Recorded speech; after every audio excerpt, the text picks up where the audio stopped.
자, 이제 영화별로 한번 들어가 보면 이게 본격적으로 얘기가 될 수 있는데요. 자, 28 시리즈로 들어가게 됩니다. 28 시리즈.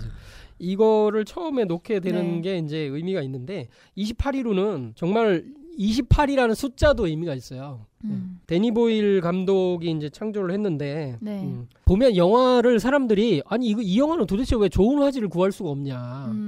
보통은 다 좋은 화질을 구할 수 있는데 그게 뭐냐면 감독가 의도를 했어요. 먼저 디지털 비디오로 촬영을 하고 그 다음에 그걸 필름화했어요.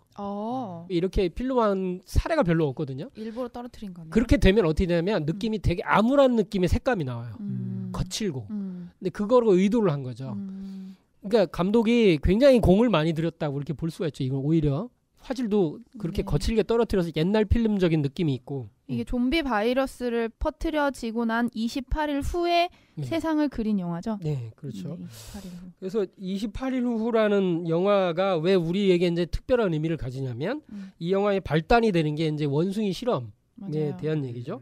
그래서 이렇게 이거 진짜 무섭더라고요. 네, 앞부분이 무섭죠. 네. 그러니까 시작부터 어떻게 되냐면 원숭이가 이렇게 딱 눈을 뜨고 쳐다봐야 돼. 이렇게 눈을 뜨고 묶여서 화면을 쳐다봐야 되는데 뭘 보냐면 사람이 사람을 패는 거. 그 그렇죠. 시위하고 전쟁하고 괴롭히고 고문하는 장면들을 계속 보여줘요. 그러니까 그거는 짐승이라도 그게 안 좋다는 걸 알거든. 그렇죠. 그래서 원숭이가 미치는데 거기서 분노 바이러스라는 게 생긴 거예요. 그러니까 실제 마음의 병을 얻은 거죠. 근데 그게 실제 병화되어 가지고 그 동물로부터 사람에게 옮겨서 그 사람은 물린지 체액으로 감염이 되는데 20초 만에 이성을 잃고 다른 사람이 공격적으로 변하면서 막 뛰어다녀요. 막 와씨. 근데 욕 나올 것 같아. 그게 딱 걸리는 순간 사람이 원숭이보다 더 정신을 잃는 거예요. 원숭이는 멀쩡하거든요. 그래도 오히려 더 사람 같은 눈빛을 하고 있는데 사람이 미치더라고요. 완전 저 혹성 탈출 종이 전쟁이 되는 거네. 원숭이 멀쩡하고 인간만 이제 돼가지고 서로 죽이고 거기서 이게 원래는 캠브리지 대학의 이제 두 과학자가 흉악범들의 폭력성을 제어하려고 실험을 한 거예요. 근데 이제 웃기는 게 뭐냐면 동물 이제 그 애호가들이 동물 그 인권 보호하는 사람들이 가서 이게 뭐냐 막 이렇게 한 거지 이제. 야, 풀어줘야 된다. 그러니까 큰일 난다. 그렇게 하면 큰일 난다 이렇게 했는데 막 싸우다가 원숭이가 우리에서 결국 끌어져서 나오게 되고 물고 하면서 이제 걔네들이 다 좀비 형태로 되죠. 그러니까 좀비라고 부르기가 어렵다고 하는 게 뭐냐면 여기선 이미 이 몸 안에 원숭이 몸 안에 분노 바이러스가 생성이 된 거예요. 생성이 이미 그러니까 어떻게 보면은 실험보다도 심리적으로 생성된 거죠. 심리적으로. 그렇죠. 근데 실제로 이제 바이러스라고 여기서는 얘기를 하지만은 멜라토닌, 뭐 세로토닌, 뭐 그런 호르몬이라는 게 있잖아요. 호르몬이 투여가 되면은 사람이 이제 그 행복하게 되고 우울하게 되고 이제 실제적으로 이렇게 사람이 어떤 그런 감정에서 생겨나는 호르몬이 있거든요. 근데 그게 다 밝혀지지 않았어요. 그래서 지금 하는 얘기는 제가 보기엔 바이러스보다는 사실 호르몬 쪽. 그렇게 볼 수도 있겠네. 호르몬을 채취를 해서 그걸 배양을 해서 호르몬을 이제 투여를 하는 이런 식이 된다면은 이건 충분히 가능성이 있는 내용이라고 생각이 됩니다. 가능성이 있다. 그게 이제 몸 안에 어떤 유전자 변이가 일어난다든지 뭐 이런 식이 될 수도 있을 테고 원래 이제 사람의 생각에 의해서 사람이 긍정적으로 하면 사람 몸 안에 유전자 배치가 바뀐다는 그 최근 주장이 나오고 있잖아요. 근데 그런 게 이제 부정적으로 이제 된 경우겠죠. 그럼 굉장히 무서운 건데 그래서 이렇게 폭력성을 가진 살아있는 인간. 그러니까 이건 좀비의 느낌하고는 좀 다른 거예요. 오히려 병자인 거지 병자. 말도 못하고 이제 공격성만 가지게 되는데 이 영화가 이제 가장 특징적인 게 최초로 달리는 좀비가 나온다. 빠르죠. 또 그냥 뭐 100m 달리기 단거리 주자처럼 달리거든요. 여기서 사람들이 이제 좀비 영화에서 이제 새로운 장르를 개척했다. 와 하면서 달리는데 아무리 빨리 달리는 사람도 도저히 이렇게 달리다가 지쳐서 결국 잡히게 돼 있는. 결국 정도로. 이게 액션 영화가 됐죠. 좀비 영화가 호러가 아니고. 바이러스도 좀비 호르몬이 좀비 호르몬제로 해서. 그래서 이제 이렇게 되는데 이렇게 되고 나서 전 인류가 감염이 된 건 아니야. 영국이라는 섬나라의 특징이 있어요. 영국이 감염이 된 거예요. 그러니까 영국에서 밖으로 나가지 않는 한 이거 아직 덜 감염된 거예요. 근데 이 탄이 뭐냐면 28주 후라는 영화로 이제 나오게 되죠. 오호. 28주인데 28주는 실제 이제 충격적인 장면이 나오죠. 영국 밖으로 나가죠. 그 유로 익스프레스인가 그거 타고 넘어간 건가? 그러니까 28일로 해서 28주는 좀 약간 황당하게 번져요. 어떻게 보면 어린애들의 장난쳐서 뒷구멍으로 빠져나가서 결국 걸리게 되는 이렇게 되는데 전 세계로 퍼지죠 이제. 그러면서 이제 섬을 벗어나는 게 섬이라는 나라의 특징적인 거 이런 것도 있어요. 일본에서도 좀비 영화 되게 많이 나오거든요. 영국에서도 많이 나와요. 그러니까 섬이라는 어떤 느낌이 있는 것 같아요. 섬나라의 특징적인 거 약간 갈 데도 없고 뭐 이런 것도 있을 거예요. 그리고 전염이 덜 될 수 있는 그런 특징도 있고 어찌됐든 28일이라는 것도 의미가 있죠. 28일은 뭐냐면 47, 28이잖아요. 그렇죠. 7수가 4번 반복이 된다. 이게 한 달이라고 볼 수 있고 28은 달의 주기로 볼 수 있고. 아 그렇죠. 서양에서는 이제 늑대 인간이나 이런 게 뭐 달이 떴을 때 막 변하고 이런 것도 나오죠. 한 마디로 치는 것 같아요. 네. 서양에서는 그 달을 누나죠 누나. 근데 정신병을 루나틱이라고. 오빠. 루나틱이라고 그래. 루나틱. 네, 루나틱. 우울함을 상징해서. 서양 사람들은 달을 별로 안 좋아하죠. 섬 얘기하니까 그 게임 전염병 주식회사가 생각나네요. 그거 추천해 주셔서 해봤는데 섬을 감염시키기가 제일 까다롭더라고요. 그죠. 섬나라가 전염병 주식회사라는 굉장히 유명한 게임이 있는데 이 게임에 이렇게 딱 이렇게 키면 모바일 게임으로 딱 켜가지고 앞에 딱 뜨면 메시지가 뭐냐면 전 세계 모든 인류를 감염시켜서 죽이세요. 이게 미션이야. 이거 뭐야? 근데 이제 이거를 뭐 우리나라에 대도서관이 뭐 게임 방송하는 것도 있었고 유명한 게임 그 유튜브 크리에이터들이 이렇게 방송하는 게 있었는데 정말 무서워요. 최초로 뭐 어디에 이제 감염을 시킬지를 정하시오. 병의 전파의 능력치를 정하시오. 이렇게 딱딱 정해요. 그러면은 최초 감염자가 발생했습니다. 변이를 어떻게 시킬까요? 인류가 치료약을 개발하지 못하도록 몰래 번지도록 눈치 못 채도록 재채기 하는 정도로만 처음에 시작을 하세요. 뭐 이런 식으로 조언이 있고 뭐 쥐에 의해 퍼뜨릴 건지 뭐 이런 것도 설정하고 그렇게 가다가 어느 정도 시간이 지나면은 이제 막 퍼지기 시작하잖아요. 그럼 치료약 개발이 시작을 해요. 근데 못 따라가 속도를. 그러다 어느 정도 지나면 1918년 스페인 독감이 죽은 수를 넘어섰습니다. 잘하셨습니다. 뭐 이렇게 나와요 메시지가. 되게 무서워요. 그러다가 천연두가 감염시킨 숫자를 넘어섰습니다. 뭐 흑사병이 인류를 죽인 숫자를 넘어섰습니다. 뭐 이렇게 막 계속 나와요. 치료약이 개발이 50% 진행됐습니다. 빨리 진행시켜서 인류를 죽이십시오. 와. 그게 살벌하다니까. 전염병의 특성을 굉장히 잘 알려주는 그 게임이더라고요. 그 목표는 전 인류가 그 질병에 다 감염돼서 다 죽는 거예요. 근데 너무 빨리 진행되면 인류가 다 감염되기 전에 감염된 사람이 다 죽어요. 그러면 지는 거예요, 게임이. 다 감염돼서 다 죽여야 되니까. 그리고 치료약이 빨리 그 개발되면 가다가 이제 인류가 낫기 시작하니까 그것도 지는 거고. 그러니까 속도를 천천히 많은 사람들이 감염을 싹 시켜가지고 한꺼번에 죽이는 뭐 이런 걸 해야 되더라고요. 이게 뭐냐면 병의 입장에서 그 게임을 그러니까요. 모든 병은 이게 생존의 비밀 책에는 이렇게 나옵니다. 그 병을 매개하는 신이 있다. 그렇죠. 신이 존재해서 이 신이 그 병을 퍼뜨리는 역할을 하게 되고 실제 물리적으로 이제 감염되는 경로들이 있겠죠. 그래서 이 물질적인 거와 신이 이게 결합을 해서 이게 하나가 돼서 이게 이 병이 퍼지기 때문에 이것은 인류 역사의 어떤 섭리하고도 관계가 있고 전략이 필요하다는 거죠. 병이 전략을 가지고 있다. 그러니까 의도되어 있는 어떤 그런 게 있다. 그래야지 그 병도 병의 역할을 할 수 있다. 뭐 이런 느낌. 그래서 뭐 그런 얘기들이 뒤에 나올 얘기들을 좀 했지만 자 이렇게 해서 2815가 이런 느낌을 이제 가진 영화가 되고요. 그래서 47, 28 했으니까 실제 이제 도전에도 얘기를 하는 거 보면 앞으로 오는 무법 3년에 이제 개벽기에 실제 이제 남북한을 이 퍼지는 병의 속도를 얘기를 할 때 이제 남북한은 49일 동안 퍼지게 된다. 라고 하는 이 괴질병에 남북한을 휩쓰는 날짜까지도 이제 도전에 나와 있죠. 그것도 7749란 말이에요. 이제 4728 해서 28수하고도 뭔가 이렇게 7수로 어떤 도수적인 의미로 이런 거 보면 28일로 만든 그 데니볼 감독도 어떤 뭔가 이렇게 어떤 영감을 받지 않았을까 이런 짐작을 하게 됩니다.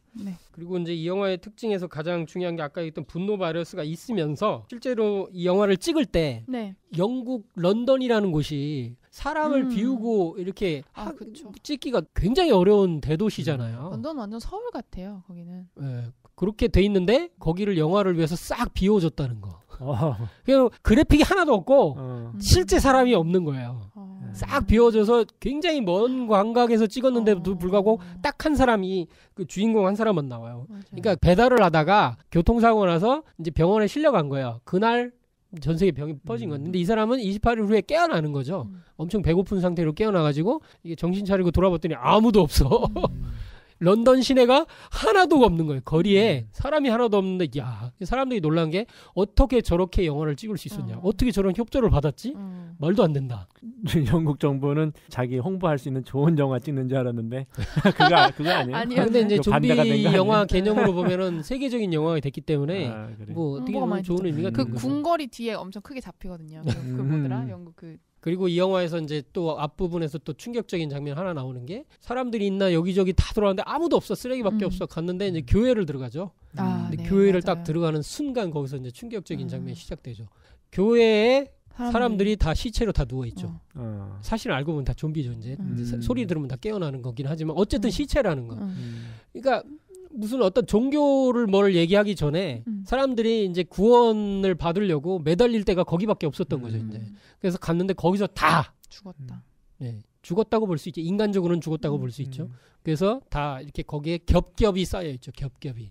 그걸 보고 참 이 선천 문명의 허망함 뭐 이런 것도 느끼게 되고요. 인류의 미래상 그런 걸 가장 강렬하게 느끼는 장면이 저는 이제 그거라고 생각이 들어요.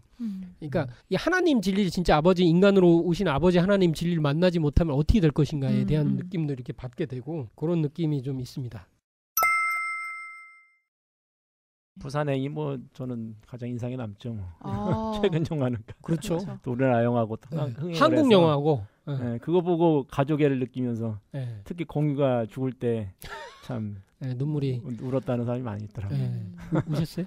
아니 내가 운 건 아니고 웃으셨나 본데요? 아니 옆에서 내가 보고 있는데 흑흑거리더라고. 그래 보니까 남자애들이 고등학생 애들이 막 울고 있는 거야. 여자도 아닌 남자들이. 그래서 아니 뜬금없이 울더라고. 그래서 참 이게 뜬금없이 공감이 안 되시는 거야. 네, 하여튼 그랬습니다. 한국 영화로도 그렇고 세계적으로 이건 굉장히 잘 만든 영화가 됐죠. 뭐 이렇게 만들기 어렵지 않나 진짜. 우리나라가 약간 이렇게 좁은 공간에서 뭔가 이렇게 하는 걸 잘하는 것 같아요. 설국열차 네, 더불어서. 저는 약간 이거 설국열차랑 좀 대비되는 것 같아요. 제가 뭐 그 얘기도 할 얘기 있지만 이 문화융합 이런 컨텐츠 쪽으로 저희들이 자주 연결하는 특파원이 있습니다. 혁필님. 그래서 이제 부산행에 관해서 굉장히 이제 양질의 글을 쓰신 월간개백에 이제 글을 기고하시고 글을 쓰신 논문도 막 그쪽으로 쓰시려고 하시는 혁필님을 좀 연결을 해서 전화로 한번 메시지를 들어보겠습니다. 네. 아이고 미안합니다. 괜찮습니다. 저희가 조금 늦게 연결을 하긴 했는데 괜찮으세요? 예. 아주 뭐 저희 팟캐스트 단골 손님이신데. 자주 주시면 고맙죠. 예. 아무래도 이렇게 전문적으로 파고 들어와서 하실 분이 이런 분들이 많지 않아서. 고맙습니다. 네네. 예. 아 그거 고맙습니까? 예, 부산행 잘 봤고요 글을. 예. 이 월간개백 홈페이지 들어가면 이제 부산행을 검색하시면 이게 쓰신 글이 있으니까 한번 꼭 청취자분들이 한번 보셨으면 좋겠고요. 예, 많이 읽어주세요. 네. 심혈을 기울여서 쓰신 글이라고 합니다. 울면서 썼습니다. 그래요? 왜요? 농담이고요. 네. 제목이 좀비보다 더 무서운 현실 부산행. 예, 그렇죠. 예. 또 저도 궁금한 게 있기도 하고 한데 어떻게 뭐 부산행을 보시고 생각을 하셨는지 소개 좀 해주시죠.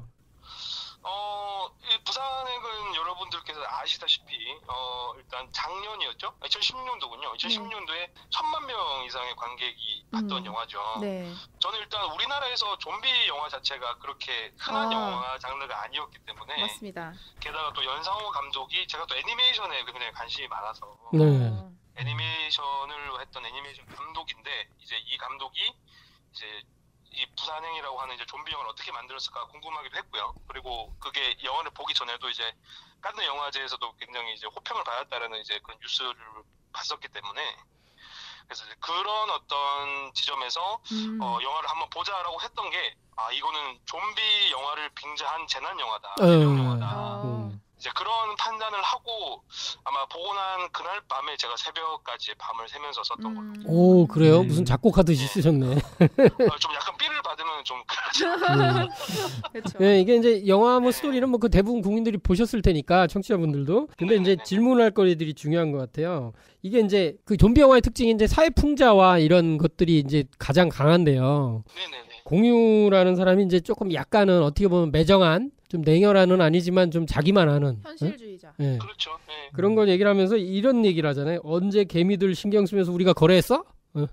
그렇죠. 이런 네. 얘기를 하면서 이 주식 투자와 관련돼서 굉장히 이기적이고 이런 얘기를 하는데 그런 게 아무래도 메시지가 좀 강하게 들어가 있겠죠? 아무래도 이제 영화라고 하는 거는 이제 스토리를 공부해 보시는 분 아시겠지만 항상 초반에는 정보를 많이 누설을 해요. 왜냐면 그렇게 해야지만 사람들이 몰입을 할 수가 있고 이제 그거를 바탕으로 해가지고 어떤 이제 반응과 해석을 할 수 있는 경지로 가기 때문에 그런 점에서 이제 주인공으로 등장하는 이제 서구라는 인물이 이제 그런 면모를 가지고 있다라는 거 그거 자체가 현대인들에 대한 굉장히 큰 상징성을 보여주는 부분이라고 할 수가 있고요. 네. 이제 그래서 이제 말 그대로 이제 증권 투자 회사에서 그러면 자본주의를 상징하는 거죠. 그렇죠. 거기서 이제 그런 어떤 수장 역할을 하면서 우리가 언제 개미들이라고 하는 건 일반 사람들을 이야기하는 거겠죠. 주식 투자 그런 어떤 면모들을 그러니까 이제 그런 점에서 이제 부산행의 주인공이 현대인들의 물질 만능주의에 빠져 있는 어떤 모습을 뭐 나름 빗댄 인물이다 그렇게 해석을 충분히 할 수 있는 거고요. 예. 그러면서 이제 또 극한 상황에 가서 그걸 다 넘어서고 나서 공유가 마지막으로 좀비화되는 장면에서 결국 네네. 가족밖에 없는 걸로 그런 그렇죠. 예. 참 자기가 정말로 그 어떻게 보면은 죽음이겠죠. 이제 어떻게 보면 자기 자신이 잃어가는 순간에 가장 행복했던 순간을 떠올리게 되는데 근데 그게 어떻게 보면 그게 가족과의 어떤 관계였다. 이게 되게 아이러니인 것 같아요, 그죠? 그렇죠. 예, 굉장히 아이러니한 건데 그 배치라든지 그런 어떤 연결고리가 부산행의 영화는 굉장히 잘 돼 있어요. 네. 그래서 좀 잘 만들어진 작품이라고 저는 생각합니다. 네, 제가 이거를 영화를 볼 때 잘 몰랐던 게 이제 그래서 놀라운 게 뭐냐면 이 도시 그 처음에 등장하는 가상의 도시 진양에 대해서 알아보셨더라고요. 이건 되게 좋더라고요. 저는 좀 영화를 볼 때 그냥 이제 나름 이게 감독이 어떤 의도를 가지고 만들지 않았을까 항상 생각을 하고 보는 편인데 네네. 제가 국어 국문학과 출신이다 보니 이제 그런 것도 있고 왜냐면 이제 우리나라 말 같은 경우도 그렇고 지명은 대부분 다 유래가 다 있거든요. 네. 이거 한자어도 보면은 이제 한자의 어떤 의미가 담겨 있다든지 근데 그런 걸 또 생각을 해보니까 이게 어찌 보면은 아포칼립스라고 하는 것이 그런 어떤 개벽의 실제 상황 그리고 이제 어떤 종말의 어떤 실제 상황을 보여주는 거게 되다 보니까 밝기보다는 어둡잖아요. 그러면 그 어둠이라는 것을 결국에는 이제 표현하고자 하는 이미지가 진양과 연결이 된다면 다할 진자에다가 변양자를 쓰지 않겠느냐. 다할진 볕양. 네. 그렇죠. 이게 다할진 그러니까 이제 소진하다 할 때 진짜죠. 네. 진자에다가 변양 그러니까 우리가 양지 이야기할 때 음양을 이야기할 때도 그 양자를 쓰는데 양이 주도하던 시대가 이제 다 그렇죠. 했다. 예. 네. 그러니까 양이 주도하던 어떤 시대가 이제 끝나고 음의 시대가 이제 뭐 시작된다. 그러니까 이제 이게 서양에서의 이분법적인 사고관에서는 죽음의 시대가 시작된다고 사실 볼 수가 있는 거죠. 근데 네. 우리 증산도에서 이야기하는 뭐 이제 또 우리 또 동양에서 이야기하는 그 개벽의 세계관에서는 또 다른 의미가 네, 음도 세상이 온다. 네? 그렇죠. 실제로는 정음정향 세상으로 음도를 기반으로 한 정음정향의 세상이 온다는 이런 후천 가을 개벽, 가을 겨울의 세상을 얘기를 하는다면 이 해석에서 정말 예리하시다 이렇게 느꼈습니다. 고맙습니다. 덕 선생입니다. 네, 질문 또 있으시답니다, 덕 선생님. 질문은 아니고 그냥 아는 채를 네. 아까 안에서 인사하신 거예요? 인사. 예. 잘 지내시죠? 예. 네, 나중에 한번 나와야 되겠네 이거 가지고. 예. 그래서 이런 진양이라는 의미에서 진짜 우주의 봄, 여름, 가을, 겨울 돌아가는 12만 9,600년의 주기 속에서 선천 전반기 양의 시대가 끝나고 음의 시대가 돌아가는 것을 이 영화가 상징한다는 것을 아마 감독도 제대로 알고 있는지 모르지만 이것도 아마 이게 신도세계에서 메시지를 받고 신교를 받고 나온 게 아닌가. 예. 그리고 이 회사가 이제 유성 바이오라는 것도 저도 와 그렇게 생각할 수 있구나. 그래요? 예. 몰랐네. 유성 바이오죠. 예, 유성 바이오라고. 유성은 이제 대전에 있으니까. 대전이죠. 예. 그리고 중간에 보면은 대전역에 서가지고 이제 좀비들한테 쫓겨나고 맞아요. 있거든요. 그런 것들도 보면은 굉장히 상징하는 바가 있죠. 가을 개벽의 이제 구원의 중심 그런 어떤 지명, 이 태전 땅을 의미하는 것도 이 영화의 코드 속에 좀 들어있지 않을까. 네네. 예, 그런 생각도 좀 해보게 하는 글들이었고요. 이 영화가 또 특별했던 이유가 배경이 기차라는 데 있잖아요. 네네네. 그것도 되게 재밌었던 것 같아요. 엄청 한정된 공간인데 이게 이렇게 촬영할 때도 굉장히 그 실제 세트를 만들어 놓고 이렇게 KTX 흔들리는 것까지 다 그 연출을 해가면서 찍었다고 하더라고요. 네네네네. 그렇죠. 그러면 왜 KTX여야 됐는가? 예, 그 KTX를 설정한 이유는 일단 아까 말씀하셨던 대로 이제 기차라고 하는 거는 앞으로 전진하면 뒤로 갈 수가 없죠. 네. 예, 한 방향으로 이제 종착지에 도착할 때까지는 달릴 수밖에 없어요. 그래서 봉준호 감독의 설국열차 같은 그렇죠. 경우에도 네. 항상 그 순환하고 이제 그 빙하기가 도래한 그 시대에서 생존자들의 어떤 그 생존되는 한정된 공간으로서 이제 기차가 등장하기도 하고요. 네. 또 제가 참 좋아하는 이제 에거사 크리스티라는 이제 추리 소설가가 쓴 오리엔트 그렇죠. 특급사례라는 영화가 최근에도 이제 개봉했었는데 아 명작이죠, 명작. 이 기차라는 어떤 이 공간이 준 긴장감이 있어요. 또 특히 또 이게 시대적으로 상징하는 게 뭐냐면 뒤로 갈 수 없고 앞만 보고 달려야 되는 어떻게 보면 현대인들 그리고 지금 대한민국이 가지고 있는 어떤 자본주의의 어떤 현상 이런 것들을 이제 가장 잘 표현할 수 있는 거 그리고 그것이 이제 서울에서 출발해서 부산까지 간다. 네. 그죠? 그게 또 KTX죠. 고속열차잖아요. 그래서 이제 그런 부분에서 이제 우리가 살고 있는 어떤 현재의 어떤 모습들을 말 그대로 이렇게 잘 담아내고 있는 게 그런 어떤 KTX라는 고속열차 안에서의 사건이 아닌가. 네, 그렇게 생각을 할 수가 있더라고요. 네, 그리고 이 KTX의 기차 번호가 101번이더라고요. 예, 101번. 와, 진짜 디테일하게 보셨다. 그때가 한참 이제 프로듀스 101이라고 해가지고 오디션 프로그램 유명했던 프로그램인데 근데 거기서 이제 왜 101명을 도대체 왜 101명을 뽑아가지고 그 친구들한테 기회를 주는 걸까? 이제 그런 거를 이제 찾아보다 보니까 이게 영국의 청교도들이 미국으로 이동을 할 때 최초로 갔던 청교도들의 숫자가 101명이었다. 이게 뭐 메이플라워인가? 그 베이름. 101명이 메이플라워를 타고 이제 거기서 이렇게 한 50명 이상이 죽고 이제 50명이 생존을 하고 이후에 다른 청교도들이 오는 것들에 대해서 길을 닦았다. 그래서 이제 입문자도로서의 어떤 의미가 있다. 그게 이제 101이라고 하는 숫자죠. 그렇군요.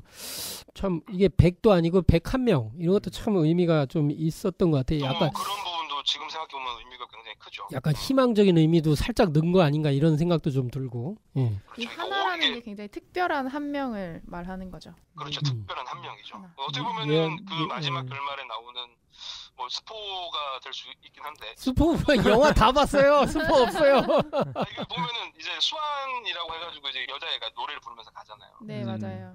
이제 그런 것들이 왜냐면 일이 하나 추가된다라고 하는 원래 있는 것들은 새로운 상징이 태어나는 거잖아요. 네, 그러니까 그런 점이 임신한 아기도 포함한 얘기 같아 이건. 그렇죠. 아기가 또 포함이 된 숫자일 수도 있고 특히 또 100이라고 하는 거 우리나라 말로는 온이라고 하는데 이제 온점 할 때 그런 말이죠. 이제 거기서 이제 뭔가 하나의 새로운 또 가능성이 그죠. 이게 또 10은 또 이제 우리 동양에서 또 완성을 이야기하는 거니까 또 그런 점에서 또 100이라고 하는 숫자가 굉장히 또 의미가 있을 수가 있어요. 네, 뭐 얘기하실 거 있으지 않으셨어요? 아니 뭐 예언가 예. 그 예언가 누구였죠? 그 몽고메리? 루스 몽고메리가 생각나서 루스 몽고메리인가? 1억 1명. 1억 1명이 생각나서. 루스 몽고메리 말씀하시는. 1만을 곱하여 하나를 더한 수가 뭐 앞으로 개벽기에 살아남을 수라고 예언했던 루스 몽고메리가 갑자기 또 생각나고. 그렇죠. 예. 여기 또 얘기하신 것 중에 이타심의 나비 효과를 얘기하셨는데 이것도 의미가 있더라고요. 중국에 이제 그 실제 있었던 실화를 영화로 한 버스 사사. 버스 사사. 요 영화 얘기가 좀 생각이 나요. 실제 이게 부산행하고 많이 겹치기도 하더라고요, 또 그죠? 어떻게 보면 그 이야기의 교훈이라든지 행동의 모습이라든지 이런 게 많이 좀 겹쳐지더라고요. 그게 중간에 그 누구죠? 이제 그 천리마고 속의 상무 요즘에 좀 되게 많이 활동하시는 김의성 씨 역할인데 계속 자기는 살아남기 위해서 타인을 배척을 하는 행동을 하잖아요. 근데 그게 나중에는 어느 순간이 되면서 이렇게 계기로 붕괴가 되는데 아무도 서로를 이렇게 살려주려고 하지 않죠. 근데 이제 말 그대로 동떨어져가지고 서로를 구하러 가는 동료들은 결국에는 어떻게 보면은 모두는 아니지만 그래도 이렇게 살아남게 되는 어떤 결과를 보여준다라고 하는 게 나비 효과라는 생각이 들었고. 청취자분들은 이제 잘 모를 테니까 간단히 얘기 드리면 버스 사사 영화는 중국에서 실제 있었던 일이고요. 버스를 운행하는 여기사를 이제 건달들이 이제 내리게 해가지고 이제 성폭행을 하라고 하니까 승객 한 명이 혼자 내려가지고 상황을 막으려고. 근데 이제 건달들한테 이제 엄청 두드려 맞고 이 사람은 내려서 누구도 고맙다는 얘기 안 하고 그냥 터벅터벅 목적지를 걸어갔는데 시간이 지나서 그 버스는 출발했고 가다 보니까 절벽에서 충격적인 장면을 보게 됐는데 이 버스가 절벽에 떨어져서 아마 이제 결국 버스 탑승자 전원이 사망했다는 건데 글쎄요 이제 그 여기사가 절벽으로 그냥 모욕감에 운전 때를 돌려서 그렇게 떨어진 건지 어떻게 되는지는 모르지만 여기사는 왜 구해달라고 하거나 고맙다고 안 한 거예요? 이게 사실 이 버스 사사 내용은 좀 각색이 된 부분이 좀 있긴 있어요. 그러니까 이제 실제 버스 기사가 여기사였는지 혹은 또 이제 그 여기사가 성폭행을 당했는지 그거는 이제 그게 실화의 내용은 아니고 근데 이제 그런 어떤 이제 에피소드들이 뉴스로 나오기도 하고 이제 우리나라에서 굉장히 유명했었던 한 적이 있었는데 그게 이제 버스 안에서 이제 그런 사건이 발생한 거죠. 또 중국 사람들이 이제 문화 대혁명이라든지 이런 것들 때문에 서로 이게 굉장히 신경을 안 쓰고 개인적인 면모가 강하다 보니까 당시에 그래서 이제 그 버스에 타고 있었던 이제 그 여성을 이제 건달들이 이제 차를 세워가지고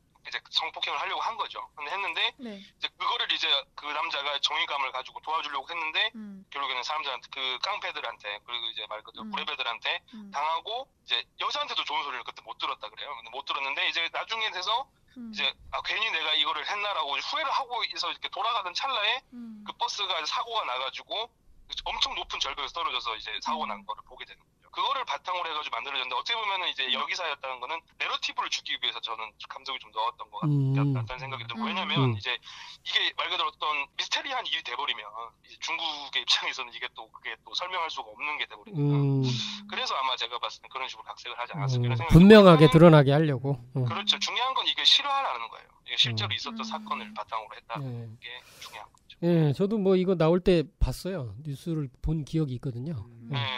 요거하고 이제 부산하고 겹치는 장면은 실제 기차 안에서 우리가 가니까 문을 열어줘라 했는데 문을 안 열어주잖아. 맞아.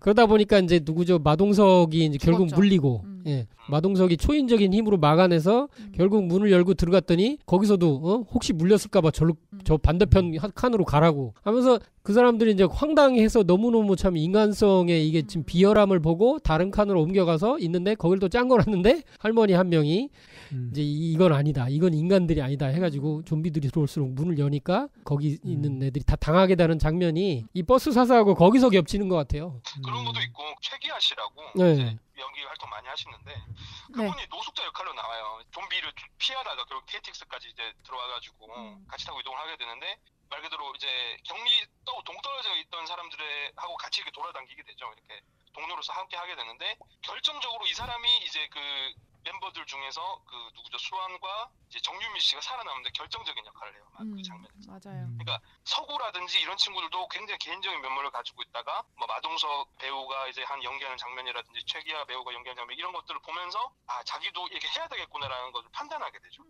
그러면 그게 어떻게 보면 어떤 마음이 선의가 계속 이제 나비 효과처럼 발생을 하면서 한 사람의 어떤 행동을 바꾸게 되고 그게 결정적으로는 누군가를 살리게 된다라는 결론으로 가요. 그게 어떻게 보면 이제 그 두 가지의 비교가 될 수가 있겠네요. 그렇죠. 이제 뭐 짧은 시간이지만 뭐 굉장히 말씀 잘하시네요.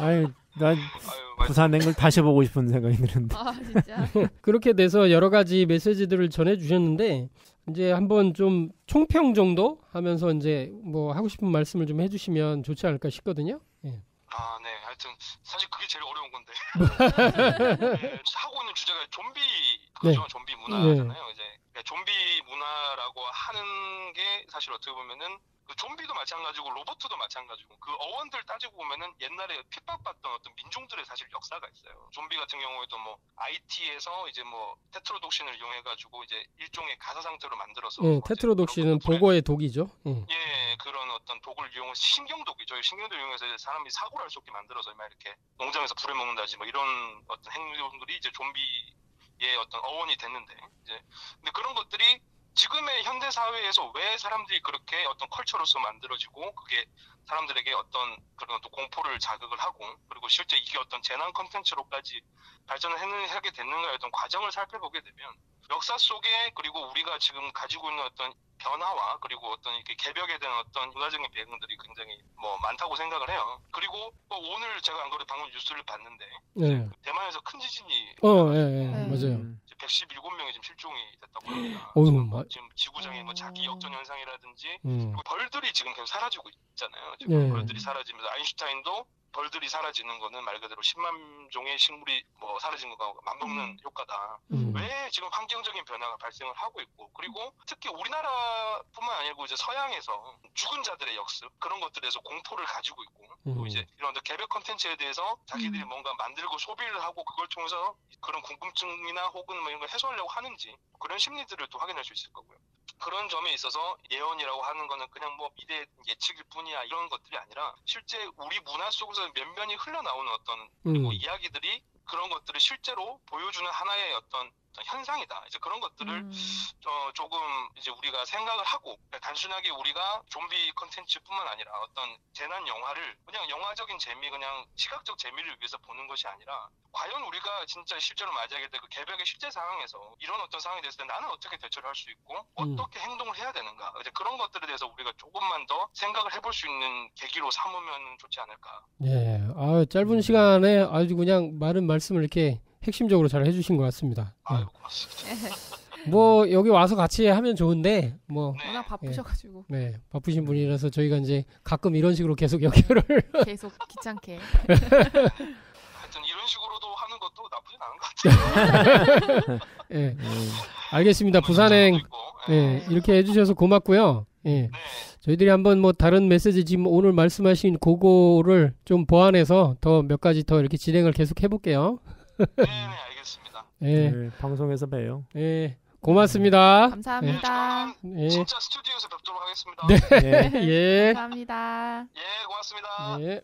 일단 이 부산행에서 그 중요한 얘기의 이제 메시지는 뭐냐면 이 연상호 감독 이야기도 그렇고 누가 진짜 좀비냐 이거예요, 실제로. 이 영화의 프리퀄이 있던 이제 그 서울역을 보면 연상호 감독이 진짜 하고 싶은 얘기는 거기 다 있더라고요. 진짜 서울역 주변에 살고 있는 노숙자들, 아무도 돌보지 않고 뭐 관심도 없고 그런 버려진 사람들, 겨우겨우 하루하루 잠도 아무 데서 자고 아무거나 먹고 이렇게 사는 사람들이에서부터 좀비가 시작되고 그리고 거기서 이렇게 뭐 어딘가에 갇히고 부산행에서 이어져서 보면 인간성이라는 게 도대체 몇 명이나 가지고 있는가 이런 거 극한 상황이 있을 때 사람은 자기 본성이 다 나오거든 이제. 그렇죠. 그러니까 사람들이 좀비처럼 보여요 오히려. 좀비는 그냥 좀비고 오히려 사람이 더 무섭다라고 그 원더걸슨 출신 그 누구죠? 소희인가? 네. 그런 얘기를 하죠. 사람이 더 무섭다. 사람이 더 좀비 같다. 이런 식의 이제 대사를 하게 되는데 이게 이제 감독이 실제 하고 싶었던 얘기로 보여지고 최근에 염력이라는 영화에서도 이제 그런 걸 메시지를 보이는 것 같아요. 네. 많은 좀비 영화에서 그런 것들에 대해서 이야기하고 있죠. 극한의 상황에서 첫 번째는 이제 생존의 문제로 시작을 하는데 인류가 그 문명이 정지됐으니까 그 다음에 인간의 본성이 나오면서 거기서 이제 악마적인 것들이 막 드러나면서 인간들끼리 더 싸우고 죽이고 하는 과정이 이제 나오게 되죠.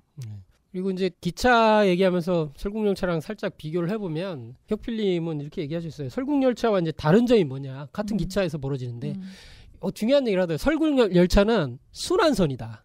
종착지가 없죠. 도는 거예요, 계속. 이 메시지가 있고 부산행은 종착지가 있어요. 이거는 끝이 있어, 끝이. 거기를 향해서 가는 거야, 그냥 막. 이런 어떤 차이점이 있는데 부산행에서 결국은 그래서 이제 어찌 보면 파국을 향해서 가는 측면이 강하고 희망은 점점 사라져가고 이런 걸 이제 느끼는 약간 동서양적인 측면의 영화의 그런 차이점이 좀 있더라고요. 부산행이 오히려 좀 서양적인 시각이 좀 많이 가미돼 있고. 그래요. 부산 사람들은 그 영화가 부산행이어서 굉장히 좋아했다던데. 아니 그 얘기 아니고 정서를 얘기하는 거예요. 순환적인 사고 방식은 설국열차 속에 더 많이 들어 있고. 야, 나도 영화를 보면서 좀 분석을 하면서 봐야 되겠다. 아무 생각 없이. 반성이 되시나요? 왜 쟤들 울지나 그 생각만 하면서 봤는데. 너무 팍팍하게 사시는 거 아닙니까? 유명한 시리즈가 렉 시리즈가 있어요. 이거 레코드 할 때 그렇게도 표현을 하고 다른 철자로도 얘기를 해요. 근데 실제 이것만 1인칭으로 이게 카메라 들고 있는 사람의 그걸로 다 찍는 거예요. 카메라맨이 이제 좀비가 이게 있는 어떤 약간 좀 막힌 지역에 있으면서 그걸 이야기로 끌고 1인칭 시점으로 끌고 가는데 이게 굉장히 유명하고 엄청 무서워요. 그래서 저는 끝까지 보질 못했어요, 이거는. 되게 무서워서. 저는 감히 시도하지 않겠습니다. 근데 이제 이것도 되게 유명하고요. 네. 그리고 레지던트 이블 시리즈가 되게 유명해요. 이거는 TV에서 진짜 많이 하더라고요. 실제로 게임이 굉장히 유명하고요. 게임. 뭐 바이오 해자드 계열의 시리즈들이 이제 되게 많고 좀비 때려잡는 게임들 많잖아요. 뭐 톱으로 쓸고 뭐 총 쏘고 막 찌르고 막 이런 게 있고 또 하나는 이제 이 실사 영화 이외에 CG 영화가 굉장히 유명해요. CG 영화가 너무 잘 만들어서 뭐 기가 막히게 만들었어요. 그래서 저는 이 전편을 거의 다 봤는데 야 진짜 영화 실사판보다 이게 더 낫다 이런 생각도 많이 들 정도로. 그런데 이 레전드 이블이 왜 또 이렇게 의미가 좀 있냐면은 이 영화는 CG 생물학 실험을 가지고 나오는 영화예요. 그래서 엄브렐러라는 제약기업이에요. 제약기업에서 어마어마한 과도한 실험을 한 거지 이제. 근데 이거는 실제 지금 지구상에서 많이 벌어지고 있을 것이라는 생각이 좀 들 정도로 현실 가능하지 않나. 생화학 무기 실험 많이 하니까. 그렇죠. 이제 그 생화학 무기까지를 만드는 실험까지를 여기서 하고요. 네. 그래서 이제 여기서는 뭐 단순히 전염병을 넘어서 이제 괴물이 되는 뭐 그런 실험을 했는데 거기서 그 지하 실험실인데 이 실험실에서 이제 누출 사고가 일어나는 거죠. 근데 약까지 같이 만들었는데 약은 파괴되고. 아, 연가시 같네요. 네, 그런 느낌이 굉장히 강하죠. 그래서 거기서 이제 이걸 바이러스를 훔쳐가고 약을 훔쳐가려는 그런 과정 속에서 이 밀라 요비치가 기억을 잃고 하면서 여러 가지 있는데 1탄이 돈을 그렇게 들이지 않은 거에 비해서 이제 상당히 성공하면서 2탄이 이제 확장이 되고 2탄에서 전 세계로 번지죠, 이제. 그러면서 이제 3탄, 4탄에서 5탄까지 벌어져서 뭐 거의 뭐 초인적인 힘으로 좀비들과 싸우고 뭐 이런 것들이 나오고 이 여자 자체도 어떤 약물에 의해서 이렇게 신체를 발달시키지 않아요? 생체 병기가 된 거죠. 네, 생체 병기가 되고 거기서 넘어서서 인공위성과 연결되는 그런 인공지능적인 측면도 능력을 갖게 돼요. 흰 인간이네. 예, 약간 거의 뭐 구세주네, 구세주. 예, 구세주 느낌이 굉장히 강한 영화죠. 3탄 이후로는 조금 비판을 좀 받긴 해요. 1, 2탄까지 굉장히 잘 됐다. 그래서 너무 지금 확장했다. 이런 얘기도 하고 뭐 클론 얘기도 나오고 이런 비슷한 여자를 똑같이 이제 찍어내가지고 하려고 하는 것도 나오고. 그러니까 인류는 다 파멸을 한 거예요. 그러니까 제약회사의 실험이 잘못돼서 전 세계가 이제 다 죽는 좀비화되고 잡아먹히고 뭐 이렇게 나오는데 이게 과연 SF냐? 오히려 더 현실적일 수 있다면 괴물 얘기만 없지. 근데 이제 이게 왜 자꾸만 이걸 얘기를 들으면서 좀 실제적으로 현실적으로 일어날 수 있는 그 일을 생각하냐면은 뭐 제가 이제 유발 하라리 얘기를 많이 하는데 제가 요 근래의 근책들이 유발 하라리를 따는 건 아니었습니다. 이스라엘 역사학자죠.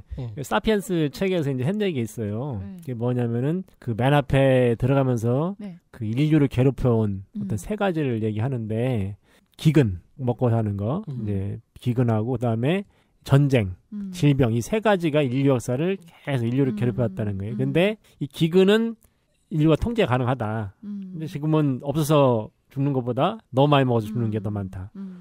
그리고 이 전쟁도 사실은 통제가 가능하다는 거예요. 그래서 테러라고 하는 양상으로 많이 등장해서 많은 것 같은데 과거보다 사실은 전쟁의 어떤 규모가 더 적어지고 거의 없다고 볼 수 있을 정도죠 지금. 네, 그러니까 이거 지금 어떻게 보면 만들어내는 전쟁이거든요. 그래서 그것도 통제가 가능하다.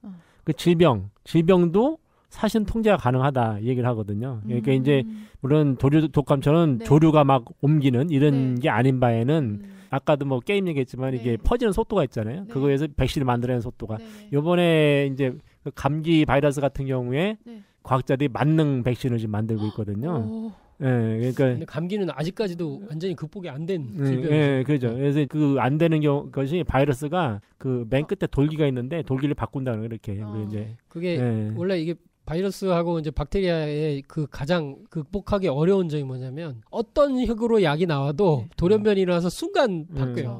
그걸 못 따라가는 거죠. 아무리 해도 그 속도를 못 쫓아가는 거예요. 그래가지고 이제 그 과학자들이 하는 거는 그 돌기를 공격하는 게 아니라 그 코어, 그러니까 원래 뭐 본체에 뭐 단백질인가 이런 거를 공격을 해가지고 아예 그 자체를 이렇게 모든 이제 변이가 일어나도 그걸만 가운데만 이제 공격하면 되기 때문에 본체를 공격하는 거죠. 지금 그걸 만능 백신을 지금 만들려고 한다고 하더라고. 그래서 암도 뭐 치료한다고 하더라고요. 그걸 목표로 한다고. 그러니까 지금 이제 하라리 교수 했던 얘기 뭐냐면 통제가 가능하다는 거예요. 지금 전염병까지도. 근데 이제 거기서 한마디를 하더라고. 뭐냐면은 이렇게 통제가 가능한데 이 팬데믹이라고 하는 것이 일어날 수 있다. 왜 일어나느냐? 인간의 의도에 의해서 일어날 수 있다라는 얘기를 해요. 그러니까 지금 얘기했던 어떤 실수가 됐든 뭐가 됐든 간에 지금의 가장 큰 문제가 이제 그 탄저균 뭐 우리나라에서 이제 나온 얘기들 천연두균 이런 걸 이제 그 생화학 무기로 사용할 수 있다는 거잖아요. 가장 값싸게 만들 수 있는 생화학 무기로 그걸 쓰는 거거든요. 만들어내는 것 자체가 인류다. 그렇죠. 그것을 이제 인류가 만들어내서 인류가 의도적으로 퍼뜨릴 경우에 이렇게 해가지고 될 수 있다라고 하는 거를 얘기했어요. 실제 경고하고 있다. 그러니까 이거를 본다면은 지금 영화들이 사실 그러한 얘기들을 하는 거기 때문에 충분히 가능성이 있는 그리고 우리가 사실 생각 무기라고 하는 걸 그것 때문에 지금 대비하는 거잖아요. 예, 그게 이제 그렇게 본다면은 영화가 아니라 현실이 될 수 있다. 예, 그렇게 볼 수 있죠. 무서운 얘기예요. 물론 이제 이 이면은 이제 입법적인 건 이제 깔려 있지만 실제 인간 사회에서는 온갖 지금 왜냐하면 사람이 너무 가지고 있는 가치관과 도덕성에 비해서 너무 많은 기술력을 지금 가지게 되는 상황이 되고 있거든요. 그래서 통제가 어떤 사람에 의해서 단추 하나 잘못 눌러서 어떻게 될지 모르는 세상으로 가 있기 때문에 이런 인간 정신문화가 왜 중요한지 그런 게 이제 여기서 이제 계속 대두가 되는 거죠. 자, 그 다음에 이제 월드워 Z로 한번 넘어가 볼게요. 최근에 나온 이런 류의 영화 중에 굉장히 잘된 수작으로 평을 받죠. 보셨죠? 네, 그렇습니다. 여기 한국 나오잖아요. 네. 그래서 아주 현실적인 좀비 아포칼립스를 다룬 좀비 재난 영화의 교과서다. 뭐 이런 평도 하고요. 그리고 뭐 세계 보건기구에 소속돼 있는 브래드 피트 이런 주인공으로 나오고 원래는 이제 세계대전 Z라는 이제 소설책이 이제 원작이 맥스 브룩스 저자죠. 이렇게 돼 있고 그래서 원래 Z가 의미하는 거는 좀비도 의미하고 뭐 여러 가지 의미가 있네요. 저는 마지막 전쟁이라는 뜻으로 받아들였는데 그거 아닌가요? 그렇게 해도 볼 수 있죠. 알파벳의 끝이니까. Z가 이제 끝이다. 뭐 알파와 오메가 뭐 해서 이제 오메가의 뜻도 있겠죠. 이제 이게 이제 제목이 상제님 진례에서도 의미가 있는 게 천지 전쟁이다. 앞으로 오는 이 개벽 전쟁은 천지 전쟁이다. 천지가 동시에 같이 관계된 전쟁이다. 그리고 전쟁. 인간과 신과 모든 그 만물이 이 천지 전쟁에서 운명이 결정난다. 이런 얘기를 하셨기 때문에 진정한 스타워즈의 의미로 월드워 Z라는 의미가 좀 굉장히 와닿아요. 그러면서 이 영화의 설정은 좀비에게 물리면 일단 5분에서 10분 처음엔 그랬어요. 그러다가 나중에 진화돼서 12초 내로 이제 물리는 순간. 그러니까 이 영화는 사실은 뜯어먹는 게 별로 안 나와요. 맞아요. 그러니까 물고 다음 인간. 물고 다음 인간 이렇게 가요. 그러니까 전염이 아예 목적이 돼버려요. 있거든요. 여기는. 그래서 물고 좀 있다가 다음 인간 계속 그러니까 굉장히 빠른 속도로 전염되는 양상을 보이거든요. 12초 정도로 이제 좀비가 완성되니까. 여기는 이제 체액 감염이죠. 네, 그렇게 나오죠. 공기 감염이 이런 게 아니고. 그래서 이제 유일하게 전 세계에서 북한만 이게 퍼지지 않았다. 왜냐면 이제 특징적인 걸 얘기하는데 북한 얘기가 이제 나왔으니까. 왜냐면 이빨을 미리 다 뽑았기 때문에 물 수 없게 만들어서. 못 보셨습니까? 영화를 자세히 안 보시는군요. 그러니까 이게 이 영화에 보면 어떻게 보면 제일 코믹한 대사인데 북한이야말로 진정한 이런 전염병에 대해서 완벽한 방공호를 좀비가 퍼지면 일단 북한은 안 걸리겠구나. 왜냐하면 무는 걸로 걸리거든요. 아무리 물을 물러도 물려지지가 않아. 그러면 북한은 완벽하게 방어를 했다. 이런 대사가 나오거든요. 그러니까 이런 거 보면 이 북한이라는 곳이 진짜 미스테리한 곳이고 가장 완벽한 어떻게 보면은 이런 통제 국가이기도 하면서 행동이 확실한 그런 것 근데 이제 실제로는 그 상대님께서 이제 서북방은 이 죽음의 기운으로 이제 둘러싸여 있다 해서 실제 동남방이 많이 살고 이번 개벽기 때는 그런 얘기를 하신 것도 있기 때문에 실제는 그렇게 되겠죠. 일단 뭐 먼저 나온 게 북한 얘기이긴 한데요. 일단은 특징들 몇 가지를 제가 순서대로 볼게요. 가장 이 영화에서 이제 우리가 주목해야 될 게 이제 이 영화가 이제 굉장히 큰 전 세계적인 성공을 했는데요. 흥행 수익의 10%가 한국에서 나왔어요. 엄청나게 많이 본 거죠. 엄청 돈 준 거예요, 우리가. 근데 이제 그런 거에 대한 많은 요소들 중에 한국이 등장하기 때문일지 않을까 이런 생각을 해보게 되는 거죠. 그래서 이 영화는 이 병을 좀비라는 표현을 잘 안 써요. 한 번 딱 얘기하고 나머지는 전염병으로 얘기를 하거든요. 근데 그런 표현이 이제 병이 시작이 한국에서 시작되기 때문이다. 거기 어디냐? 평택 미군기지다. 평택 미군기지는 실제 있잖아요. 그렇죠. 그래서 누구는 좀비라고도 하고 어떤 질병에 의한 것이다라고 얘기했는데 원인은 모른다. 뭐 이런 식으로 얘기를 하거든요. 근데 그렇게 얘기를 하는 게 굉장히 큰데 덕 선생님 얘기하신 것처럼 생화학 무기는 인간이 오히려 개발해서 될 수 있다. 이런 얘기 중에 미군이 실제 우리나라에서 평택 미군기지를 포함해서 생화학 실험을 하고 있다는 게 공개적으로 막 나오고 있잖아요. 그렇죠. 그리고 뭐 탄저균 살아있는 탄저균을 우편으로 배달을 했다. 택배 보내고 막. 택배. 미친 것 같아요. 이게 우리나라 택배가 얼마나 던지는지 모르는 것 같아요. 깨짐주의라고 써놨겠지. 미친 듯이 던지는데요. 근데 이게 참 파손이 될 우려도 있고. 근데 그거를 아니 무슨 보안 저기도 없이 택배로 왔다. 야 이게 얼마나 우습게 하느냐 이렇게 하면서 분노도 한 것도 있고 이렇죠. 그런데 이제 이런 그 실험을 이제 보통 이렇게 이제 주피터 프로젝트라고 부르거든요. 이것도 의미가 있는 것 같은 이제 주피터가 목성이잖아. 이 목성이 실제 이제 그 예언가 애들에 보면 목성의 어떤 작용에 대해서 많이 얘기를 구원과 어떤 심판의 의미를 목성을 많이 얘기를 하거든요. 근데 그런 얘기는 나중에 예언할 때 해야 되겠지만 주피터 프로젝트다. 물론 이제 주피터가 이게 약자예요. 무슨 뭐 약자에서 이제 의학 용어도 등장하고 하는데 어쨌든 이렇게 주피터 프로젝트를 통해서 한국에서 굉장히 많은 실험을 하고 있는데 죽은 균이 아닌 살아있는 균을 가지고 했다는 게 굉장히 크고 그 메르스가 퍼졌을 때도 이런 거 아니냐 뭐 이런 주장 음모론이 나오고 했었죠. 뭐 에볼라 네. 아프리카 에볼라도 뭐 이제 그런 음모론이 있죠. 네. 그래서 거기서 실험한 거 아니냐 얘기도 있는데 이게 평택 미군기지를 우리나라의 미군기지에 이게 거의 다 배달이 됐었거든요. 배달 사고다라고 얘기했지만 그렇게 배달이 잘 이렇게 배달 사고는 일부러 사실 이렇게 이런 거를 갖다가 특수하게 해서 그렇게 하면 이제 그게 눈에 띄잖아요.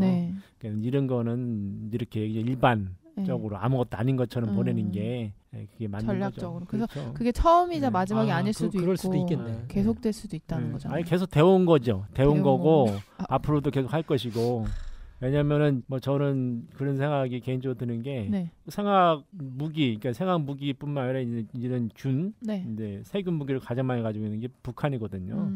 그러니까 북한이 가장 싼 값에 할 수 있는 전쟁이 사실은 그 생화학하고 세균 무기거든요. 뭐 핵무기 이런 건 개발도 어렵고 그렇잖아요. 이거는 뭐 아주 쉽게 만들어 가지고 가장 큰 효과를 볼 수 있는 거기 때문에 그래서 북한이 그거를 계속 해왔던 거고. 그 중에 이제 우리가 많이 알고 있는 게 천연두균 얘기를 한 거고, 최근에 이제 그 탄저균 얘기가 많이 나오잖아요. 탄저균 이제 북한에서 넘어온 병사를 보니까 탄저균 백신을 맞았더라. 이런 얘기가 있잖아요.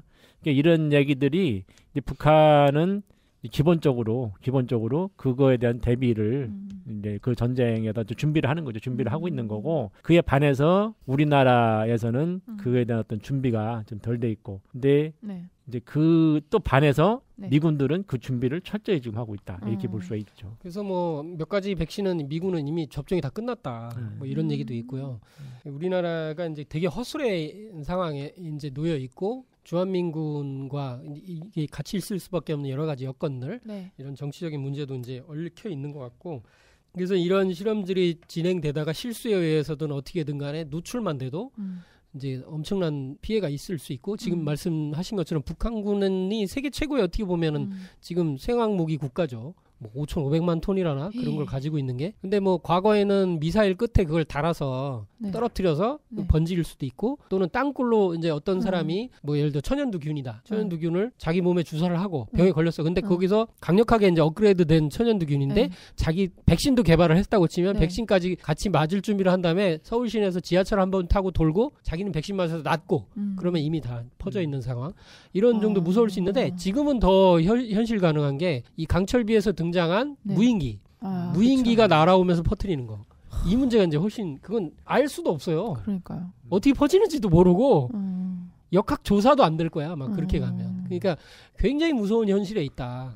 이런 걸 또 이제 여기서 이 월드워 Z2에서도 다시 한번 얘기를 하게 되네요. 그러니까 지금 뭐 이거는 좀 관계없을 수도 있는데 지금 평택으로 이제 미군기지 이전을 했잖아요.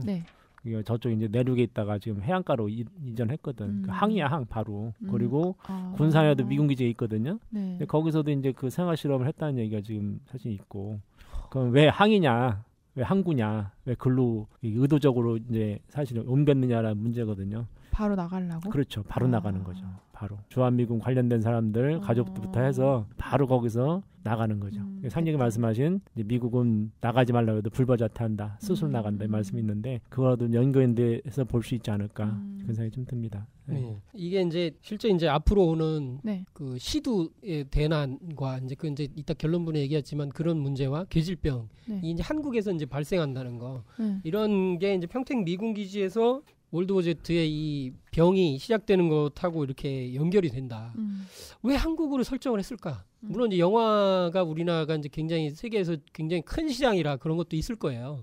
있겠지만 이것도 굉장히 큰 상이다. 어떤 그 미래상을 보여준다.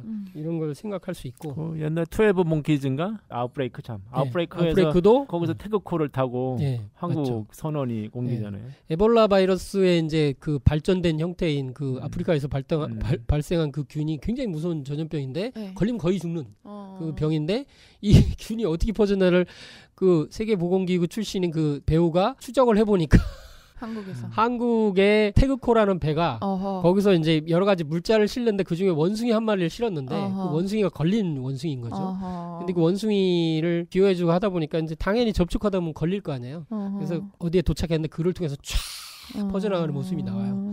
그러니까 한국이 관계된 그런 것들이 많이 나와요. 그래가지고 그 영화 우리나라 개봉한다고 할 때 한국에서 반대 되게 많았어요. 왜 한국을 부정적으로 그리냐.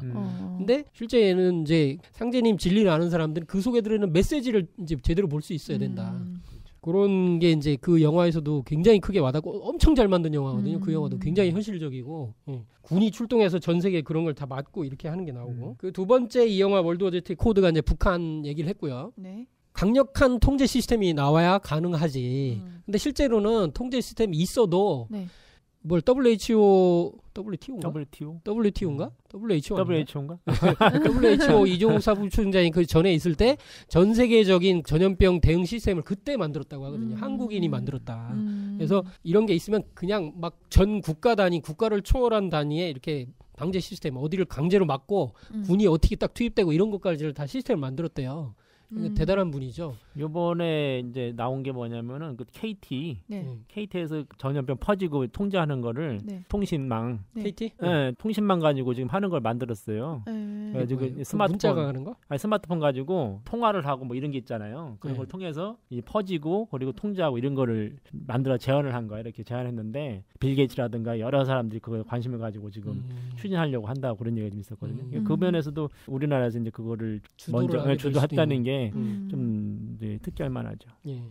그분이 하여튼 과로사로 돌아가신 게 좀 너무 안타깝고 세 번째는 이제 소리 나는 곳으로 달려든다. 이 영화의 특징이 소리가 이제 굉장히 중요한 메시지로 등장하는데 좀비들의 이제 특정한 이렇게 뭐 괴성 이런 것도 소리일 수 있지만 소리의 메시지에 반응한다는 게 실제 인류가 지금 어떻게 보면 이렇게 수행 문화에서 네. 좀비를 이제 부정적인 거지만 수행 문화로 이제 이 문제를 해결할 수가 있게 되는데 이제 그게 이제 주문 문화에서 이제 주문은 항상 소리를 내는 거잖아요. 주문은 사람이 입으로 글을 읽어서 이제 병을 치료하는 그런 문화인데 그래서 앞으로 너희들 이제 입으로 글 읽어서 태울줄 읽어서 사람을 이제 살리게 된다. 이런 말씀과도 연결되는 코드라서 좀 중요하지 않을까. 네. 그런 생각이 들고 네 번째는 제가 이렇게 생각을 해봤어요. 이스라엘이다 이건. 하나는 한국이었어요. 한국. 근데 한국에서 원인을 찾으려고 갔었는데 거기 있던 전문가는 자기 써서 죽고 거기서 못 찾았는데 이스라엘로 가보라고 하거든. 이스라엘로 어렵게 이제 떠나죠.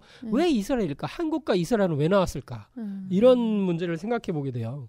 예. 한국과 이스라엘의 문제가 실제로는 고대 역사, 이제 환국에서 네. 출발한 환국에서 이제 동서로 이렇게 대이동이 시작됐을 때 네. 우리 민족을 형성하게 되는 이제 배달족이 그 백두산 쪽으로 왔을 때 거기 있던 이제 호족과 웅족 중에 웅족과 결합을 해서 실제 우리 민족이 이제 진짜 원류라고 할 수 있는 배달족이 형성이 되고 다른 한 거대한 또 지류가 서쪽으로 건너가서 이 수메르 지역에 안착을 해서 이제 수메르 문명을 일으키게 되고 서양 문명의 모든 그 뿌리가 되고 그쵸. 이게 동서의 양날개가 퍼지는 곳의 그 중심이 이제 한국인데 한국이고 실제는 이제 서양에서는 이스라엘이지 않겠는가, 그죠?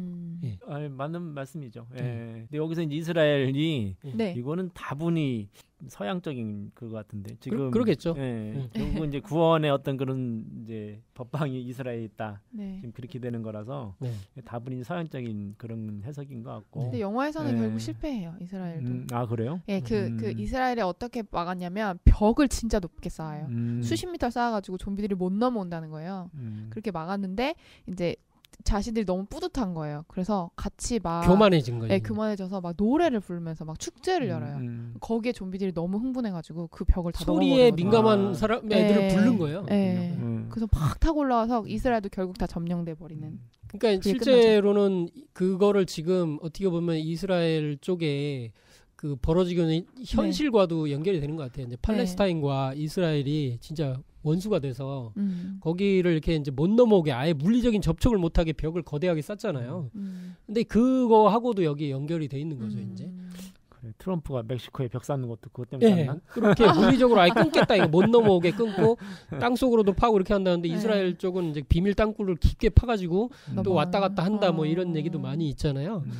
어찌됐든 간에 물리적으로 이렇게 네. 장벽 쌓는 게 이쪽은 뭐가 문화가 되어버린 게 아닌가. 그러니까 소통이나 뭐 어떤 네. 화해나 이런 측면보다는 그냥 치는 거예요, 이렇게. 근데 네. 그게 과연 해답이냐.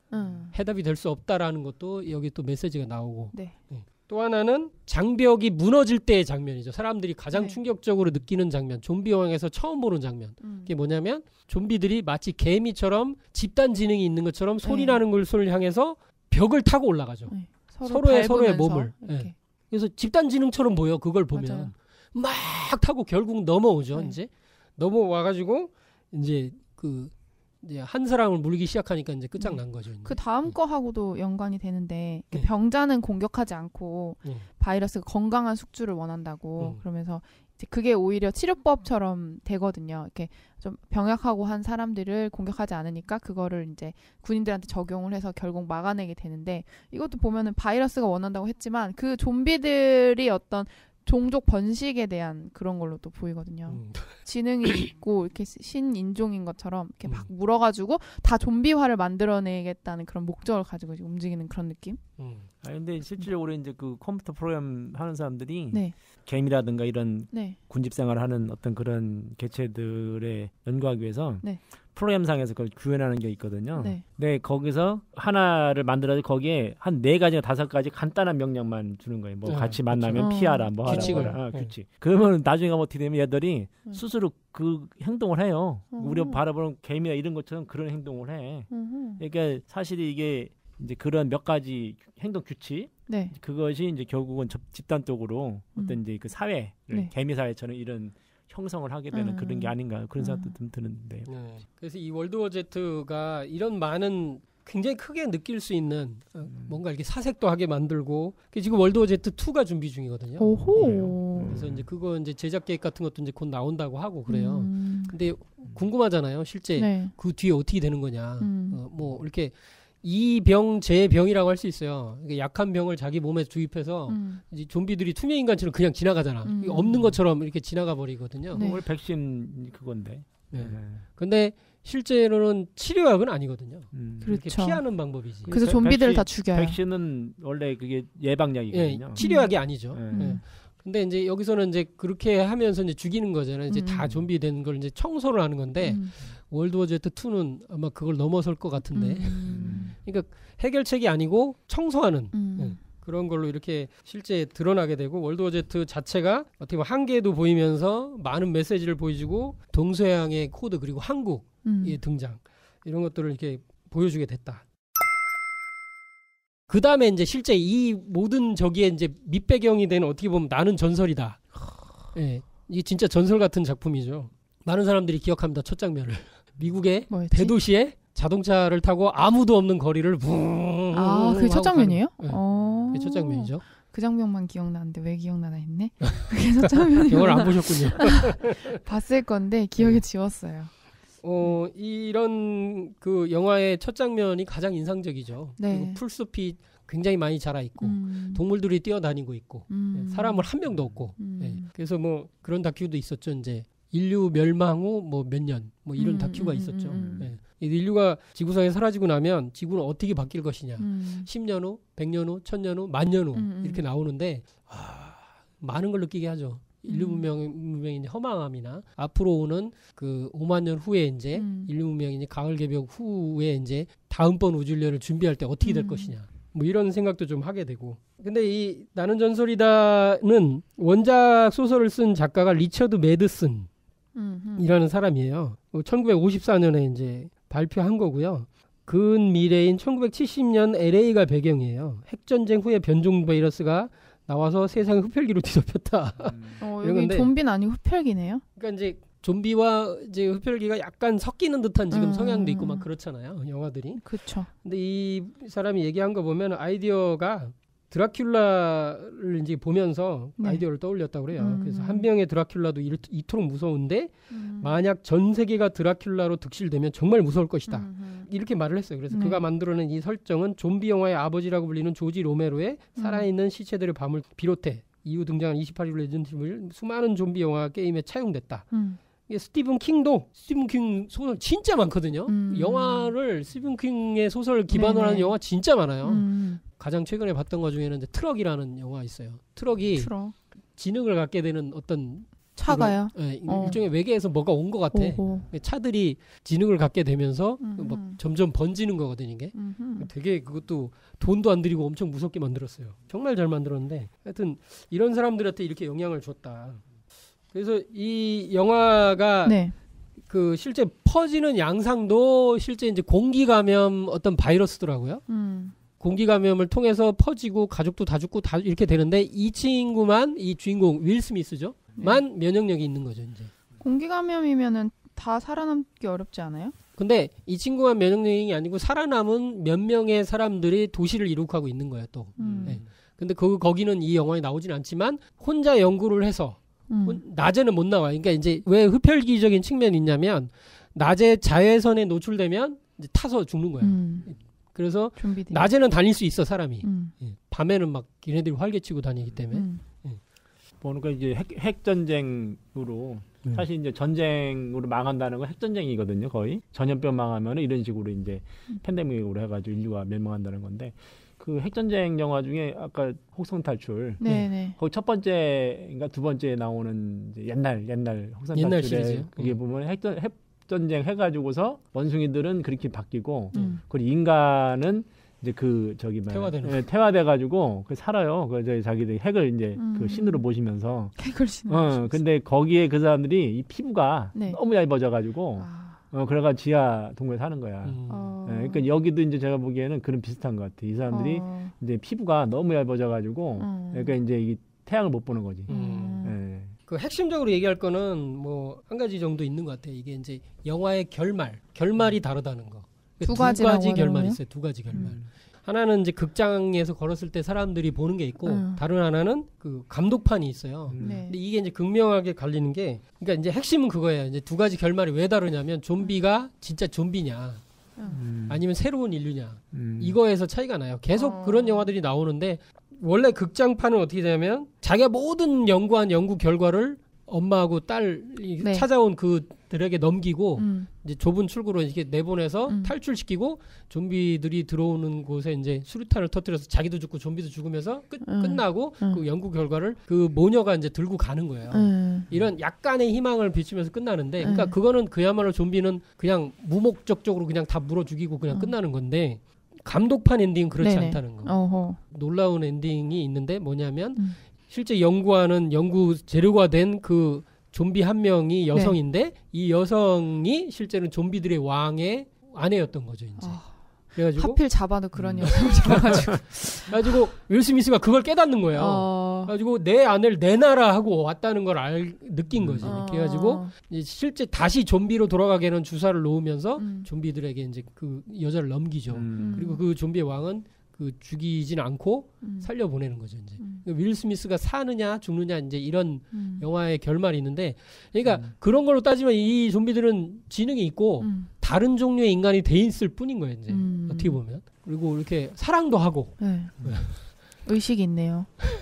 아니 이게 새로운 인간종에 대해서 얘기하니까 그 얼마 전에 이제 기사 중에 나왔던 게 앞으로의 미래 인류가 지능이 퇴화돼가지고. 먹고 마시는 것만 이제 하는 그런, 그러니까 다 바보가 된 거지. 이게 왜 바보가 됐느냐? 이게 이제 그 영화가 뭐냐면은 2006년도가 미국에서 나온 영화인데 실험을 한 거예요. 이게 군인인데 그 좀 덜 떨어진 군인을 해가지고 이 사람을 냉동 인간 이제 그 실험을 한 거야. 근데 실험을 잘못해가지고 이 사람 혼자 계속 그러고서 나중에 깨어났는데 그 세계는 제일 똑똑한 사람이 제일 똑똑하고 맞아. 그 포르노 배우가 뭐 대통령이 돼 있고 막 다 바보야, 다 바보. 그래가지고 이제 거기서 뭐 인류를 구원하는 그런 건데 이제 새로운 인류가 이제 실질적으로 너무 지금 사람들이 스마트폰 보고 이게 어떤 기계에 의존하는 것 때문에 스스로 생각 안 하고 계산 안 하고 어떤 그런 그런 게 다 퇴화돼서 바보가 되는 세상. 이게 새로운 인류가 될 수 있다. 근데 이거는 영화적 상상력이 아니라 사실 그렇게 될 수 있다라는 그런 가정의 이제 칼럼성을 봤거든요. 그래서 이 신인류에 대한 생각을 여러 가지 다각도로 한번 해볼 필요가 있는 것 같아요. 지금 좀비도 사실은 어떻게 보면은 그 본능적인 거면 이제 남은 건데 그게 그 영화 그랬어요. 본능적인 것만 남아 있는 그 사람들의 어떤 세상이 될 수 있다. 잘못되면 지금의 이 지식이 다 사라지고 이제 그런 영화가 있었어요. 네, 저도 그 영화 되게 재밌게 봤어요. 그러니까 자기는 항상 들떨어지고 머리 나쁘다는 평을 들었는데 깨어나 보니까 자기가 제일 똑똑해. 그래가지고 천재로 사람들이 받들고 막 이렇게 해갖고 그러니까 기분이 좋아가지고 막 근데 야 아이디어 너무 좋다 이렇게 생각이 들었는데 제목이 뭐라고요? 아 까먹었어요. 몰라요.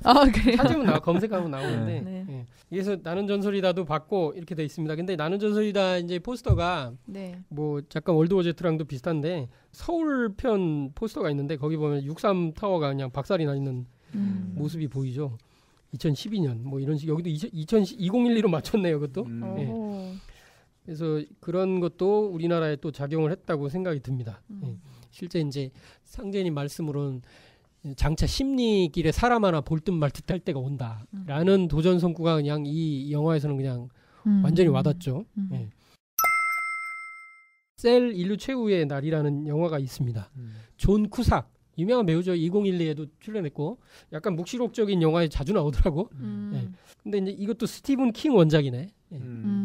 이렇다니까 이렇게 영향을 많이 이제 서로 주고받고 이 계보가 있다는 거예요. 근데 여기에 설정은 뭐냐면 공항에서 비행기를 타려고 딱 있는데 이 사람이 전화 통화를 하다 딱 끊었어요. 끊고 잠시 후에 벌어지는 일이죠. 주변을 보는데 통화하던 모든 사람이 으악 하더니 갑자기 다 좀비가 돼서 서로 물어뜯는 거예요. 통화하던 사람들만. 여기는 전염성이나 이런 문제는 안 나오고 그냥 통화. 이게 시그널이네요. 네. 이건 아까 얘기했던 어떤 전파에 의한. 네, 맞아요. 킹스맨. 킹스맨처럼. 네. 그러니까 전파에 노출된 사람들이 아닌 사람들은 그런 사람들은 그냥 멀쩡한 거예요. 물려도 이렇게 죽어요. 그냥 그렇게 되는 거지 이제. 그러니까 피나 이런 게 되는 게 아니고 전파에 노출이 되면 다 좀비가 되는 건데, 근데 나중에는 또 그렇지도 않더라고. 어떻게 되냐면 이 전파에 노출됐던 좀비들이 입에서 하면 전파 같은 소리가 나요. 그럼 그걸 들으면 좀비가 또 돼요. 네. 그러니까 특정한 소리를 다 돼요. 이렇게 주파수 때 그거를. 그러면 그 소리에 노출되면 똑같이 또 좀비가 되는 거예요. 그러니까 여기는 소리인 거예요. 어떤 전파? 이렇게 딱 한정 지을 수 있겠네요. 근데 놀라운 장면들이 몇 장면이 제가 볼 때 나오는데 좀비들이 스테디움 그 운동장 안에 그냥 쫙 다 누워 있어요. 밤에 그냥 쉬고 있는 거야. 근데 갔더니 가까이 가도 이제 가만히 있어. 왜 그러지? 지금은 뭔가 휴식기인가? 이렇게 하고 가까이 갔는데 거기는 이제 불태우려고 하는 거지. 이 틈에 불태우자 이렇게 갔는데 하는 소리를 내요. 똑같은 소리를 내요. 똑같은 파장의 소리를 내면서 계속 그 소리를 내는 거예요. 근데 그 장면이 굉장히 충격적이에요. 저는 또 하나는 이제 마지막 장면이 이제 진짜 충격적인데 거대한 안테나가 있어요. 굉장히 넓은 이런 어떤 평야지대에 이제 완전 들판 광야에 한복판에 거대한 안테나가 세워지는데 마치 어두운 의미의 솥대처럼 보여요. 네. 거기를 숫자도 셀 수 없는 뭐 수억 명인지는 모르겠어요. 그 숫자가 거기를 계속 도는 거예요. 그냥 아무것도 없이 그냥 도는 거예요. 그냥 돌기만 하는 그 소리만 내면서 하는 소리를 내면서 그냥 무한히 돌아요. 누가 한 거예요? 네? 근데 그 범인이 누군가 한 명이 있는 것처럼 나와요. 근데 명확하게 안 끝나기 때문에 사람들이 욕을 해요. 이 영화. 근데 제가 볼 때는 뭔가 메시지는 크게 받고 만들었다. 스티븐 킹에 의해서 나왔겠죠. 이게 어떻게 보면은 굉장히 큰 의식 같기도 해요. 그 돌고 있는 게. 근데 그걸 유일하게 한 명만 존 쿠삭이 거기를 이렇게 들어가서 보는 거예요. 그걸 폭파시키려고. 근데 이 영화는 뭐 이미 다 지나간 영화니까 폭파시켜서 성공했다고 생각했는데 알고 봤더니 그게 아니고 자기도 돌고 있는 거예요. 자기도 돌고 있었던 거예요. 근데 생각 속에서만 그러고 있는 거예요. 그래서 이 영화는 과연 폭파시킨 게 결말이냐 돌고 있는 게 결말이냐에 토론이 있어요. 그런 것도 토론해요? 네. 야, 그러니까 그걸 알 수가 없게 끝나요. 알 수 없게 끝나요. 어느 게 착각인지 모르게. 네, 그렇지. 그러니까 이게 이제 다 가능성이 있다는 게 지금까지 이제 이 좀비 영화에서라든가 영화에서 다룬 어떤 소재들이 우리 파크의 결론이네요. 그 방법적인 거잖아요. 네. 근데 다 가능하다는 거야 사실은 문제가. 인간이라고 하는 존재는 음식 먹는 거에 의해서 영향을 받잖아요. 그리고 이 소리에 의해서 영향을 받잖아요. 근데 빛에 의해서 영향을 받고 이게 이제 우리가 말하는 오감이거든. 그리고 느낌, 이 촉각까지도 있는데, 근데 이 먹는 거에 의해서 이제 약을 통해서 하는 게 있고 소리를 가지고 몸에 치료를 할 수가 있잖아요. 그렇죠? 초음파, 그러니까 이게 파지, 그러니까 초음파든가 그리고 어떤 소리를 통한 치유법이 있거든요. 많이 나와 있죠. 그리고 수행도 사실은 소리에 대한 그건데, 또 빛에 의해서 하는 게 있어요. 이거 빛에 의한 거는 지금 구글에서도 그거를 개발을 하고 있어요. 그게 이제 손목이라 이제 차면은 거기에 이제 빛이 조사돼 가지고 그거를 병을 고치는 거거든요. 뭐 원적에서는 이런 거 그렇죠. 그것도 그렇죠. 그렇기 때문에 이 모든 것들이 인간의 어떤 그 육체에 이제 변화시키고, 육체는 이 정신하고 지금 직조되기 때문에 정신에 어떤 영향을 끼치고 있고, 그래서 이걸 통해서 하나를 마비시키고 하나를 발현시키고 이런 게 사실 가능하다는 거죠. 예, 그렇기 때문에 이것이 이제 우리가 그거를 연구 개발을 사실 한 거고, 문무론에서 사실 많이 얘기하잖아요. 근데 사실 그런 걸 연구 개발을 계속 뭐 군 당국이나 정부에서 이런 걸 해오는 거거든요. 그래서 이거를 쓰기 위해서. 근데 이 모든 것들이 어떻게 보면 영화적 소재로 지금 삼고 있지만은 실제로 가능한 것이고, 그리고 이것이 이제 어떤 의도에 의해서 퍼질 수도 있고, 아니면 자연적이 발생적이 될 수도 있지만은 이 모든 것들이 이제 어떤 인류의 미래에 심각한 영향을 끼칠 수 있는 어떤 그런 요소들이다, 이렇게 볼 수 있을 것 같아요. 지금 며칠 전 뉴스인데 쿠바에 미국 외교관들이 심각한 뇌손상과 그런 걸 입어서 지금 되게 많이 철수를 했어요. 그래갖고 막 엄청난 지금 외교 문제가 지금 되고 있다는 뉴스가 나왔거든요. 그래갖고 이제 조사를 했더니 뭐냐면 음파 공격을 받았다고 본대요. 음파 공격에 의해서 뇌손상을 입었다는 거예요. 그래가지고 지금 되게 심각한 문제로, 이게 무슨 음파 무기를 개발했다, 이런 식이, 그거 며칠 전 뉴스예요. 그러니까 이제 소리와 빛과 이런 것들이 실제 미래 문명에 이제 어떻게 보면은 이처럼 무기가 되기도 하고, 또는 사람을 치유하고 도통의 이게 경계로 이르게 하는 인간 성숙의 뭐 아주 근원이 되는 그런 그 매체가 될 수 있고, 이렇게 되는 거죠. 이렇게 돼 있죠. 그래서 실제 자기 자신이 진짜 이제 올바른 정신과 또는 조상님의 의무를 받아서 이게 진짜 진리, 하나님의 진리를 제대로 만나서 이렇게 갖고 후천 성경으로 넘어가기 위해서 우리가 태울 줄을 이렇게 우주 절대자로부터 이렇게 받아내려서 우리가 읽고 있다는 거. 이게 이제 굉장히 엄청나게 이제 중요한 문제로 이제 대두되게 되는 거죠, 여기서도. 메디테이션 문화에서, 이제 수행 문화에서 지금 이렇게 이제 소리를 내는 사운딩 메디테이션이 이렇게 나오게 되잖아요. 이 사운딩 메디테이션 수행이, 그래서 이제 이 어떻게 보면 이렇게 양면으로 이렇게 볼 수 있는 것 중에 지금 이제 부정적인 게 많이 나왔지만, 거꾸로 또 인체와 이제 인간 정신의 본연의 모습으로 돌아가게 하는 쪽으로도 생각을 다시 해볼 수 있다. 이렇게 좀 생각이 들고요. 약물로 인한 이제 그런 얘기도 이제 많이 나오고 있잖아요. 그래서 실제 이미 약물로 인해서 좀비가 된 사람들에 대한 게 계속 나오고 있죠. 마약, 좀비 마약.